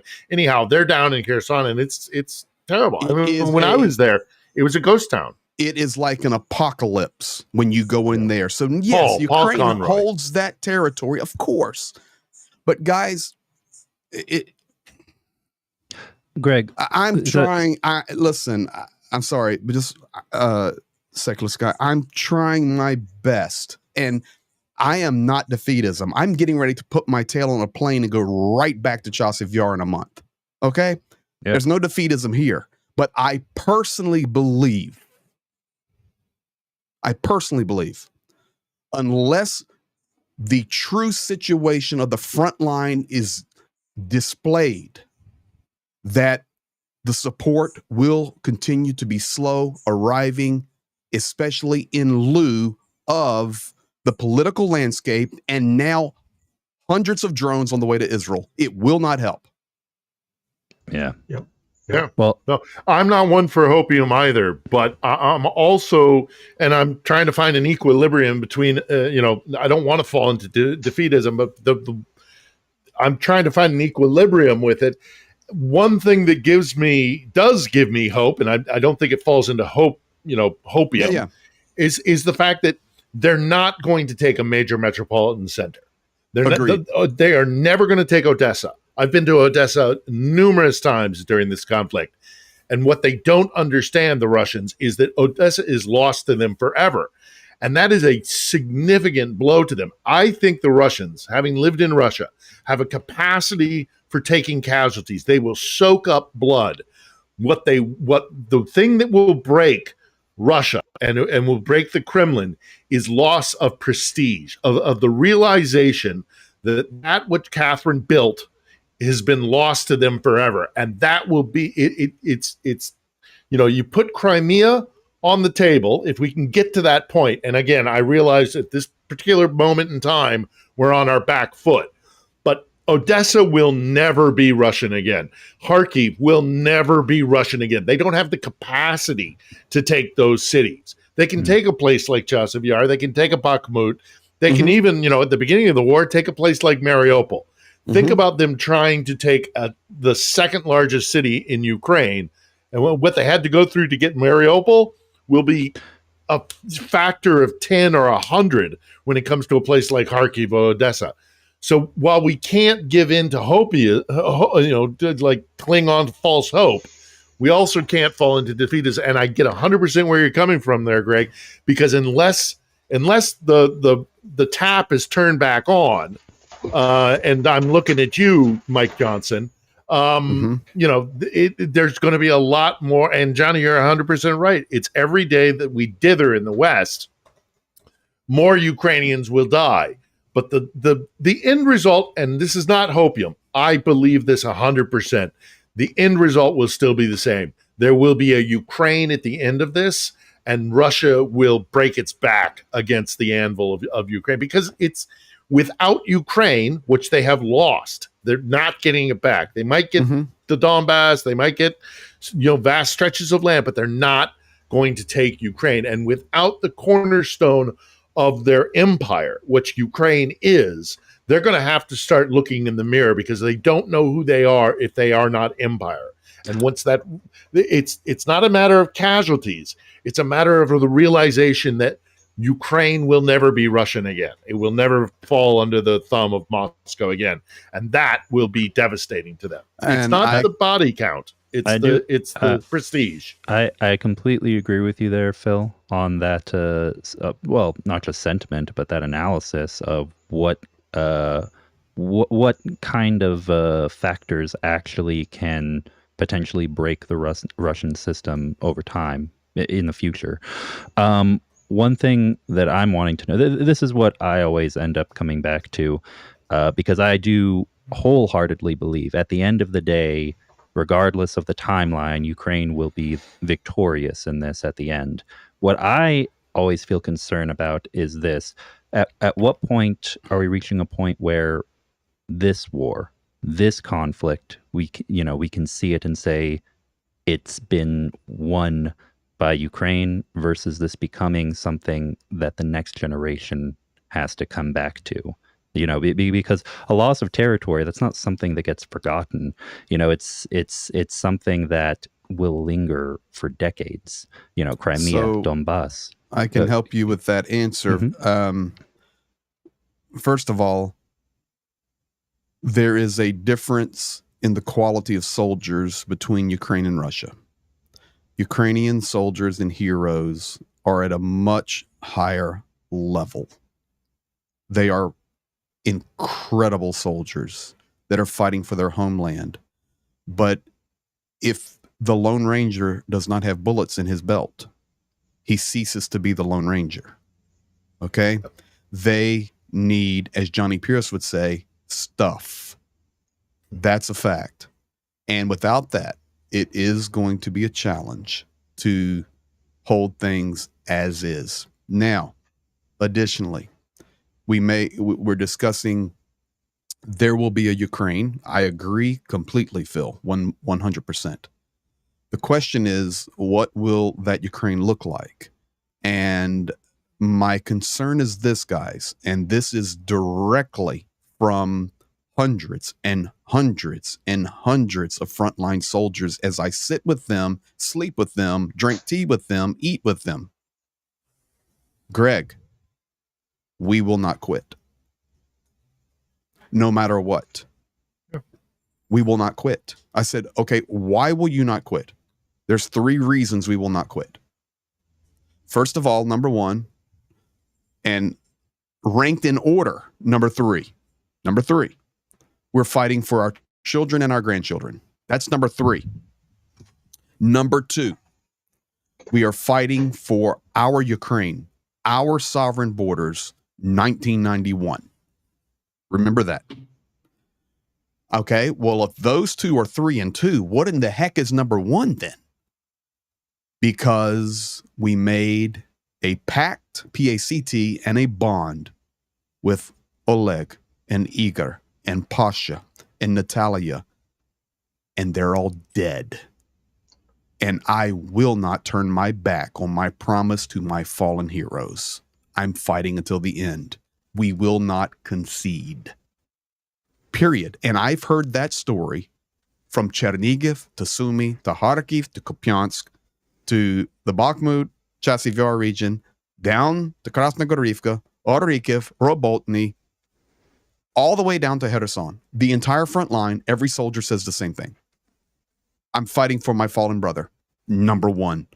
And you know how important my children and my grandchildren and my dirt is, but I'm fighting because my brother died in my arms. And it can't be for naught. It can't be in vain. Correct. Hear that every day. Hear it every day.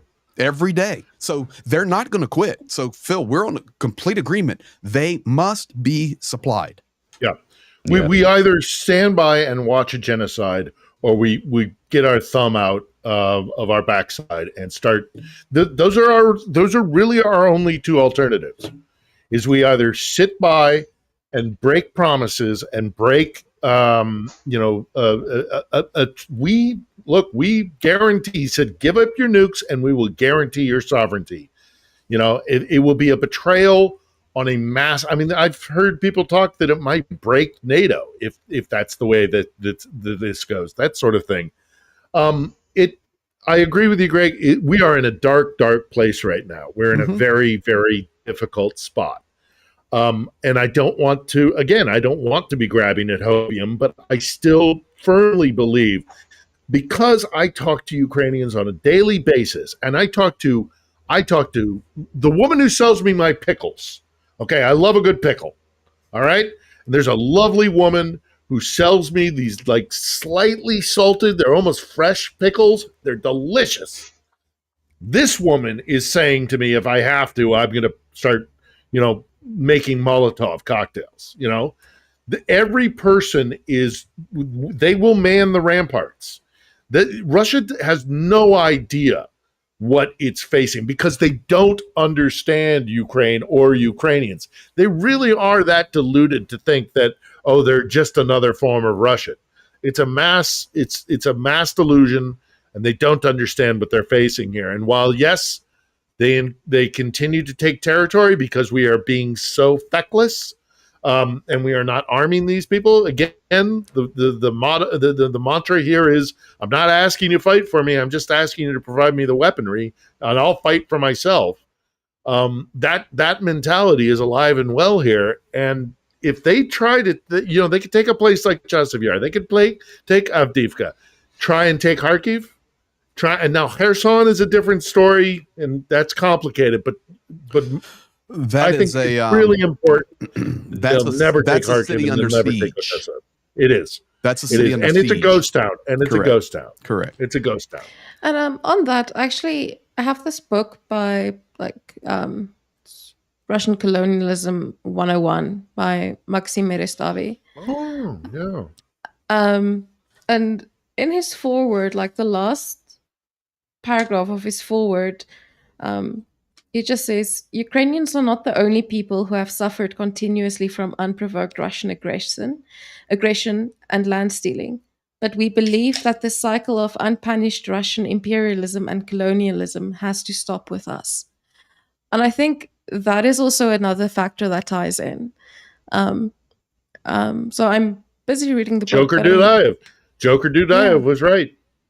In 90, when did he say it? 94 or something like that? The Chechen separatist leader? Wait, which one? This type of Joker Dudayev was the first. He was the first president of Ishkeria. Right. Which faction did he belong to? I mean, the one that was actually, it was the Chechen army. It was something. Then after he was killed, that was under Aslan Maskadov, where they finally were defeated. But Dudayev said Russia's future will be decided in Ukraine, and he's right. He was right. Thanks for covering my absence there, everybody. Mitch, absolutely. Mitch, to answer your question, we hardly know. Expanding on it, you were gone, Mitch? this book by Maxime covers Russian colonialism and it starts off in 1911 with the Tanutuva indigenous people that they in Siberia. And it starts off with that, and it just goes through basically basically the recipe Russia has of how they apply literally the same methods they did in Ukraine to and how they've applied those exact same methods throughout the centuries. And Ukrainians I've seen so many quotes from that book. I really want to get my hands on it. Yeah, it's insanely good. Yeah, I've heard. His literally like the Tanutuva one. If you look at it, I read it, I'm like, this is like Ukraine. Because they invaded, the occupation collapses during the 1921 revolution. The Tivan nation declares independence. Russia comes back with communism. Everything gets foreign policy and defense gets referred to Moscow. Russia empowers local pro-Russian paramilitary forces and assists them with a coup d'etat in 1929 to install a puppet regime. And I'm like, that kind of sounds like the DPR and the LPR, you know? Yep. Mass murder of political South and religious Ossetia. murder of political and religious elites follows. And I'm like, okay, once again, this is what's also going on in the occupied territories, as we know. They completely destroy the traditional livestock economy. Moscow fused settler colonialism, which we know is what they did in and are still doing in Crimea. Yep. Tivans go from making up 80% of the population in 1918 to 57% in 1959. And then after discovering rich mineral deposits, Russia illegally annexes Tanutuva in 1944 using a formal request by its own puppet regime. And I'm like, this is literally copy and paste what they did in Ukraine. Yeah. Oh, yeah. No, and not... And that's my sorry. thing. That's literally the point that Maxim is making, is that Russia isn't trying anything new. It's not like they've done anything. It's an They've old got this playbook. formula. Yeah. It's Yeah, the formula, and they've perfected it. You can't teach an old dog new tricks, and Russia is I'm a proof of that. very, very old dog. Well, I think and one of the honestly, things- it's I was Commander. going to say, Yeah, I Go was going to say, I think a lot of people don't really understand from a political standpoint, Russia really hasn't, quote, matured yet. You know, they were Well said. they were among the last nations in Europe, the developed world, if you want. They had who ended feudalism in 19... Yeah, they ended serfdom not until 1738 or something like that. You know, in France, it ends in the Tolstoy. 1300s. No, 1861. Yeah, exactly. 1861. And by the way, they'll crow at you about that. If they love to crow about that at you. We got rid of our serfs before you got rid of your slaves.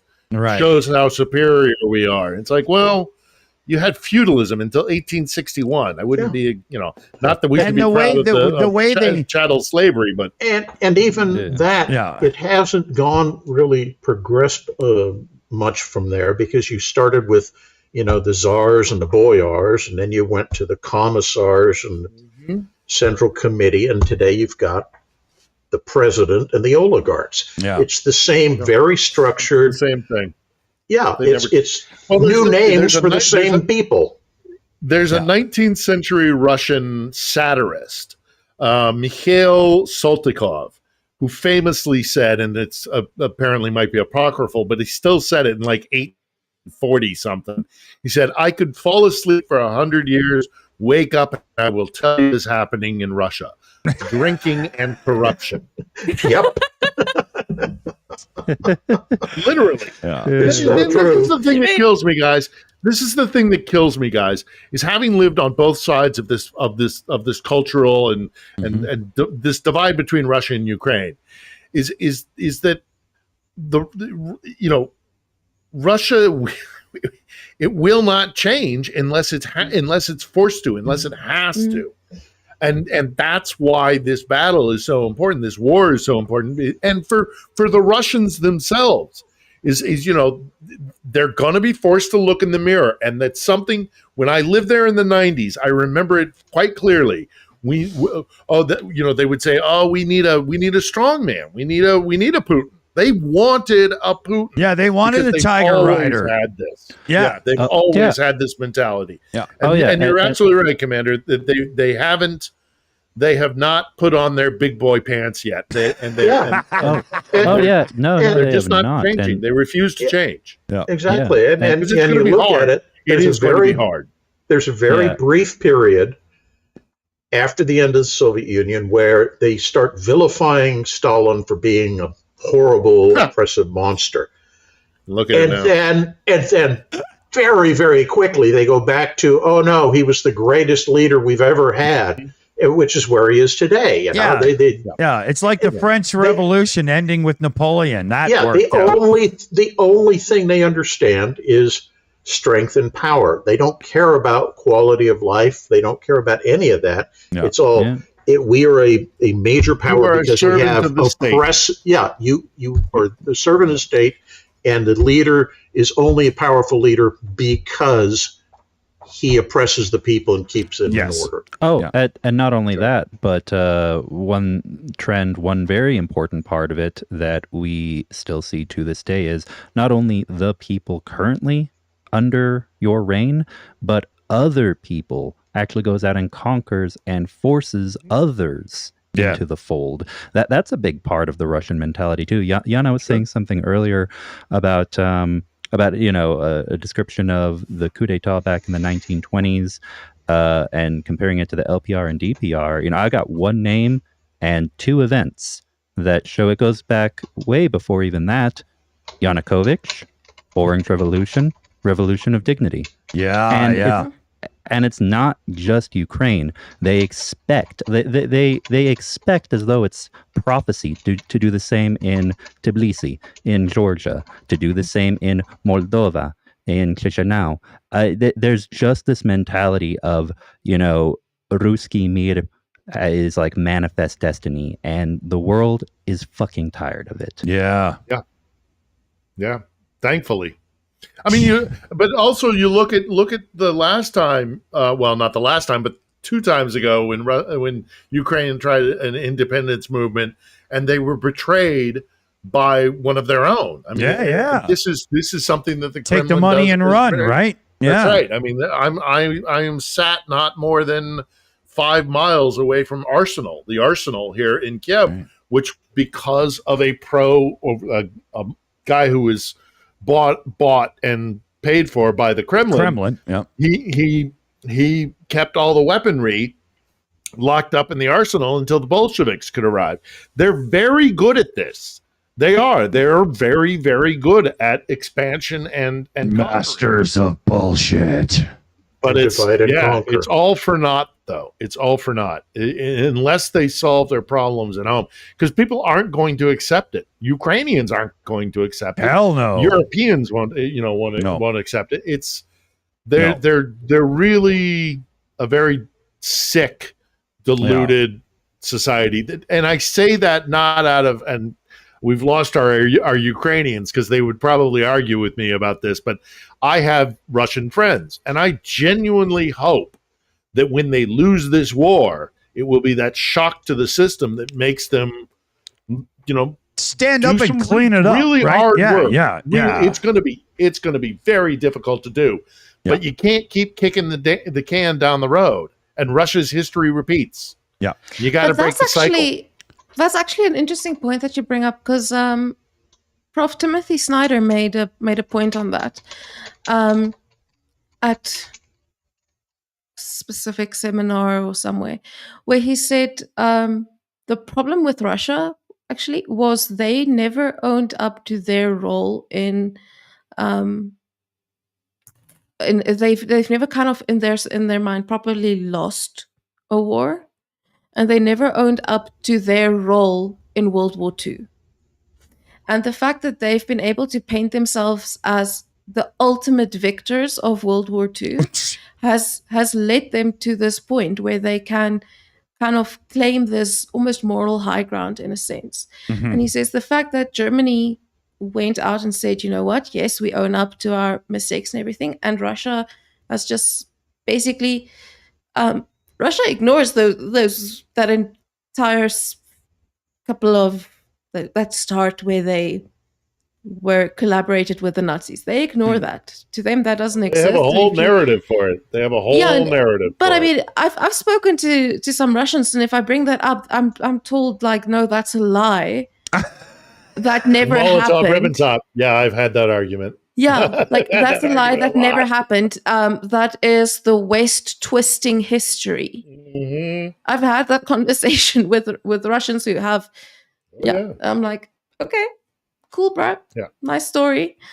How does the narrative go? The narrative, and this is just, it gets into bizarre conspiracy theory, revisionist history, is that the Western powers actually were very afraid of communism in the Soviet Union, so they made it such that they manipulated the Western front so that the Nazis would turn east again. I mean, they just, nothing is ever their fault. They're never responsible for, they'll tell you straight up, we've never fought a war of aggression. Yeah. And talk to a Georgian, talk to a Chechen. And Prof Snyder made the point.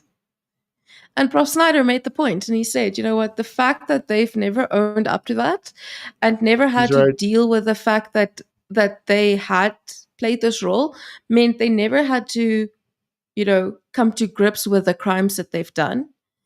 And every single other country that had played a part in wars, or that had has a colonial past or past of being an oppressive, or a nation that has a past of being oppressive, of being an oppressor or whatever, has had to own up to it. And Russia has never been forced by anyone to own up to it. And they've just never been held accountable to that. And that's just allowed them to continue.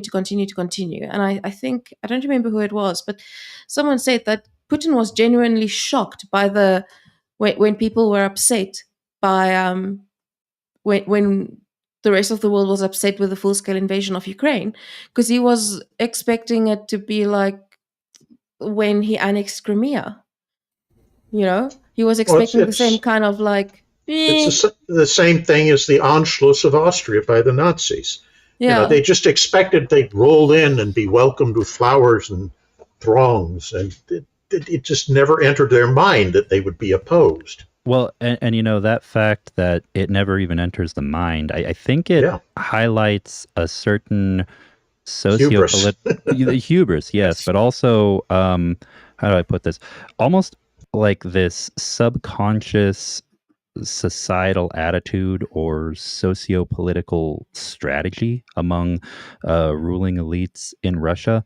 This idea of when you own up to the past, like look at any country like Germany, or with World War II and the Holocaust, or different European countries and the U.S. with the chattel slave trade. These are large wounds. We rack our. Yeah. These are things that have a real effect on. They hurt for generations, man. Exactly. The hurt doesn't go away. It hurts a long time. And that hurt has an effect on people's attitudes, people's divisions, people's political perspectives.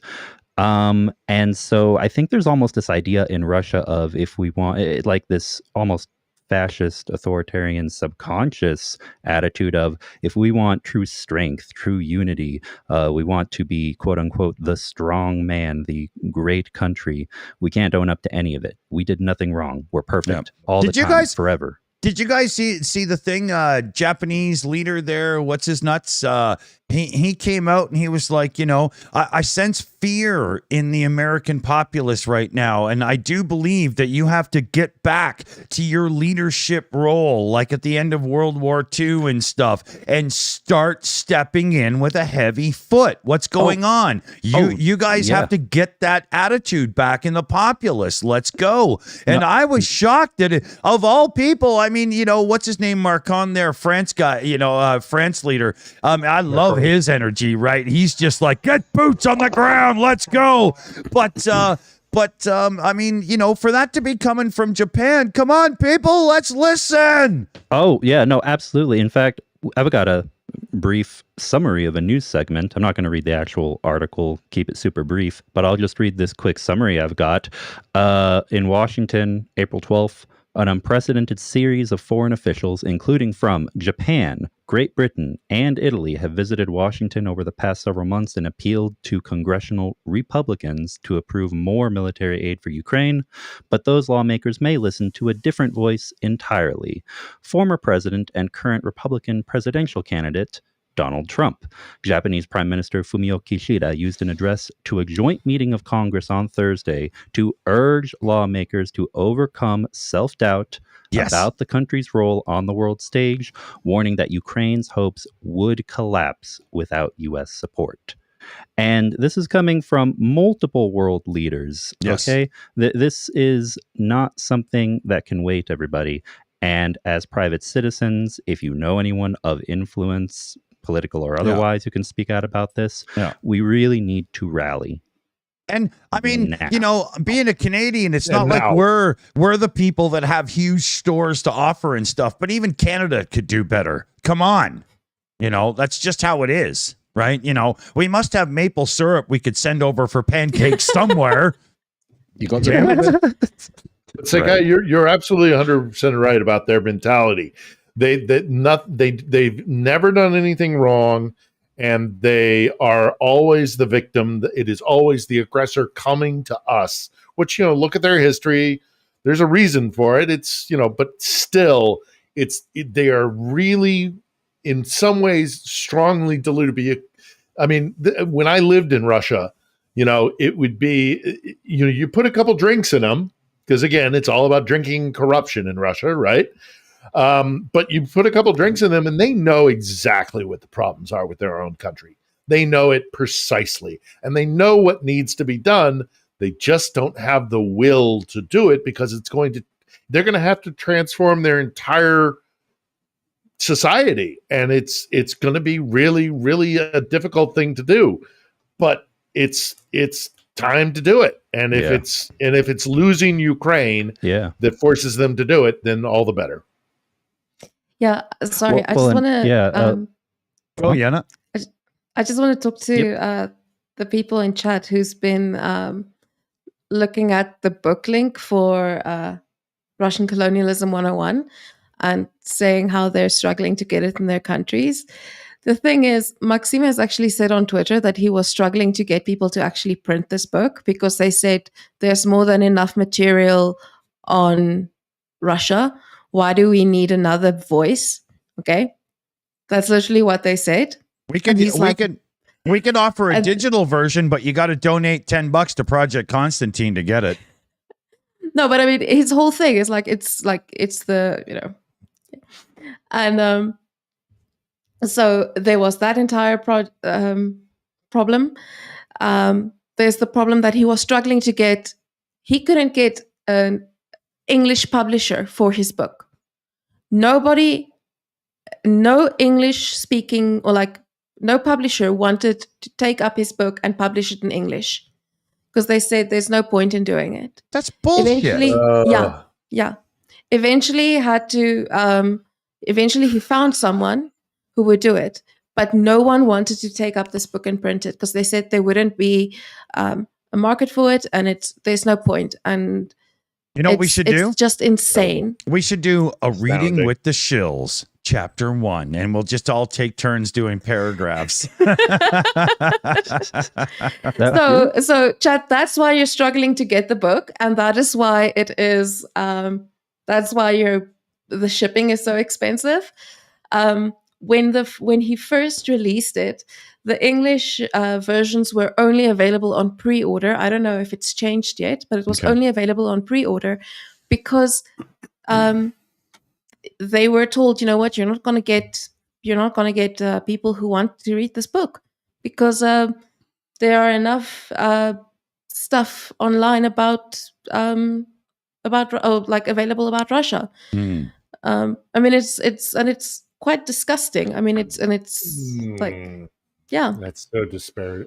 Phill, you look like you have a lot to say on this. Yeah, I was just gonna say we gotta let Phill unleash now because he's gonna explode. It's so upsetting. I mean, it's I you know how long it took me to get a copy in English of Alexander Dugin's Fourth Political Way, which is, by the way, a ridiculous read, and nobody should even try trying to find a copy of it. But, like Ayn Rand wrote it. Yeah. Well. No, like Ayn Rand crossed with Alistair. I crossed with Alistair Crowley. Oh, yeah, Phill. I've gotten my hand on one or two pretty crazy pieces of Russian propaganda, and I believe you. Reading it is painful. It's some nutty stuff. And Greg, this kind of plays into your. I've heard you speak about this in the past. Is kind of Russia's mysticism and its connection to kind of like. It's not even religion. This is kind of old believer stuff. And Greg is the perfect person to put this into focus properly because he actually has a handle on real belief. So. And you know, as soon as I hear, because it is fascist, really. When I hear fascism, which exists in Russia, and mysticism, which exists in Russia, and I see a crossroads between the two of them, it reminds me a lot of a certain party from the 1940s. Yeah, I know. It's ugly. I haven't said it yet. So, hi, Mommy Terry. Hope you're watching. I'm being good just for you. Oh yeah, I was going to stay on to say hi to Andrew, but guys, we're coming up on 1 o'clock in the morning here. Yeah, I got to get going too. I'm going to bow out. I want to say this, Phill. I'm going to get you on, and let's do a stream together and have a great chat. Sure. Are you guys in touch? Before I go though, Greg. Oh yeah. One thing I wanted to mention to you, Greg, and I don't know if you've seen this movie yet. Have you heard of a Russian movie called Leviathan? No, sir, but I will look it up. No problem. Look it up, 2014. Okay. And anybody, by the way, who is hearing my voice, for some reason, they let the Russian authorities, the film authorities, let this thing out on the global stage. It was actually even put up for an Oscar for foreign language film. It is a terrible and spot on indictment of Putin's Russia, and it includes the issues that you have raised about the toxicity of the relationship between the Kremlin and the patriarchy and the Russian Orthodox Church. Well, thank you. I will look it up. It is a very difficult. I will warn you, it is a very difficult thing to watch. It is an indictment of Putin's Russia, and it shows warts and all just how messed up it is and how much it destroys human lives. But it is a good movie that gives you a very clear perspective into Russia. But I will take you up on your offer, and we'll do a stream as soon as possible. Oh, yeah. So, Phill, before you bounce, because I have to go too, I'm already late for dinner. Yeah. So for all of you guys watching, which is a lot of you right now, first of all, thank you. And the discussion over the last hour was so good because we're making progress, and it was deep. We're not talking surface. When you get people in here like Phill, who's done this for 30 years, and then I'm literally on the front lines. Literally, we do have insight, guys, and what you may take for negativity, you shouldn't take it for negativity. No, it's reality. It's reality, and there's a huge difference. And I think everybody in here knows that the Shills and all of us working together and all the other communities, you're not going to find any more ATP, everybody, the whole bit. Exactly, you're not going to find any more pro-Ukrainians than that. Okay. Yeah. We are. I got to link you guys up with Zarina Zabritsky. Thank you. Down in we are, and we will do it. But we just, I can't say we. I just believe. Are you already in contact with Serena? No, but hook me up. Easily done. And Thank you. I've known her please, for Phil, years. please, Phil. Thank you. I just done. believe She'll do that it. everybody loves it. working together, whether right, left, Christian, non-Christian, planet Mars, red, yellow, white, black, it doesn't matter. Green blood, no. Truth always wins, and it brings us together.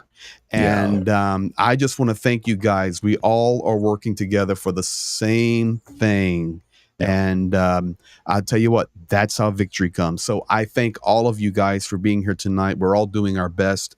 And I'm excited for the future. But I will tell you this, and I know people are going a little frantic here right now. Crypto markets have collapsed. I'm watching a few things on the side here that I pay attention to.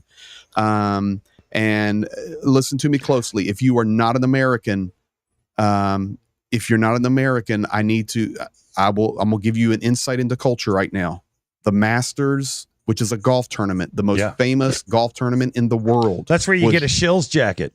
It was just taken off the air to follow the attacks in Israel. Okay, Are you kidding me? The Masters? All I'm telling you is there's something going on because the Masters doesn't get taken off the air. Okay, Big shit. Well, Big shit. so Commander McMillan, there you go. He knows. Yeah. So guys, pay attention. That's like interrupting the Super Bowl, man. Yeah, you don't break into program. As a former network producer, a network news producer, you do not break into a your sporting golden eggs event. That's that is cash money, baby. Yeah. So if they're breaking into the Masters, pay attention, everybody, and focus on. You know why? At great comment. Can't stop golf for Ukraine though. That's the point I was trying to make all night. All of this is connected. Exactly. Keep your eyes on Ukraine and helping them. God bless you all. Dickie, we'll be working on that stuff I need your help from. And yes, brother. Yes. Enjoy your sig there, and love you all, Phil. We'll be talking. Yana, good night. Secular Sky, good night. Good night. Good night. God bless you all. I'm gonna go eat a steak. See you, Greg. Awesome. Go enjoy. Bye. I'll see if I can get you in touch with Serena down in Yes. Kherson. Awesome. That would be amazing. Amazing. So let's see here. We're doing wrap ups for sure. Yeah. Later. I got a punch too. And okay. Awesome. Yep. Okay. Now, I also gotta go. So okay. I'm wrapping up too. So I'll see you guys next week. All right. Bye. Bye. Take care, sports fans. I am going to run through some shout outs so we don't miss anybody. And I'm going to be faster than, Wile E. Coyote ever ran going after Roadrunner here. So Papa Dutch came in with the beaver. Can he come out and play? Be glad I don't have an open mic was another one from Papa Dutch. Russian AC. Happy soon 2-year anniversary of Moscow submarine. That's a good one. We've got For the Truck from Flinton, Ontario. Heroium Slava. Great to see so many leaders on a live stream. And that was a $100 direct donation. Papa Dutch comes in again. Frank Sharifin comes in again. Holy Oblation was gifting out memberships. Papa Dutch hits again with another super chat. It's called Codependency and Dysfunctionalism on a National Scale. If that doesn't sum up Russia, nothing does. And then we had Mitch Ashtown in as well for a $25 super chat. I'll take you up on that book. There was a bunch of people as well talking about the whole idea of us like taking turns with paragraphs and having a book reading. So you never know. Maybe we'll do a book reading as a fundraiser coming up, right? So remember, a lot of your super chats and stuff are going directly to Yana and Pete for Project Ukraine. So donate. And remember, let me get the picture up right. Oh, I timed that so poorly. Hold on here. There we go. We've got a NAFO 69 truck set up as well with the amazing dudes from the Portuguese Brigade of NAFO 69 Sniffing Brigade. We're going at this hard. We're We're trying to do our best. And let me just bring it up here. We'll do a quick refresh and show you where we are so far. You gotta love that. Look at that. That looks really good, right? Oh, come on. Load in. It takes forever in a day. Here we go. So we've got 1,516 euros in. Now we are going for an 18,000 euro donate total. So we're only scratching the surface here. This is the Shills. This easy. We have the best viewers on the internet. It's been said many times and it's been proven many times. So we don't want to bend your ear too long because, well, I've probably had 5 beers by now. And if I don't shut up, this is going to train wreck. So what do you think, Yana? What do you want to say to everybody as we get the hell out of here? Yeah, thanks for being here. I think that was a really fun stream. So thanks, chat, for joining. You guys always make it awesome. Good words. So, thanks, guys. Good words.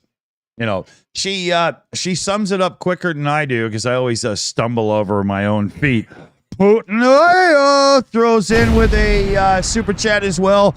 Screw Russia because they're fucking scum orc fucks and they should be fucked. Oh, I put in the other parts, but it's reiteration, right? I thought it was like, I was like, yeah, man. Yeah. Oh, Greg's gone now, so I can throw a couple F-bombs in before we go. Good night, fellow babies. Thank you so much for your support and watching us. And if you're new around here, I hate doing this. It's very un-Canadian, but if you're new around here, click the subscribe button and throw us a like. But the real thing you can do to help out is share us on social media. Help get the message out. When YouTube sees clicks coming from other services, then they go, oh, there must be something really good going on there, right? So that's what you want to do with ourselves and Yana's channel, Project Constantine, because you got to pay it forward, and there's no better place to pay it than to a group that are actually out there saving lives. Mm-hmm. If you're a hockey player, keep your stick on the ice. Good night, fellow babies. See ya. Bye, guys.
It's over. Go home.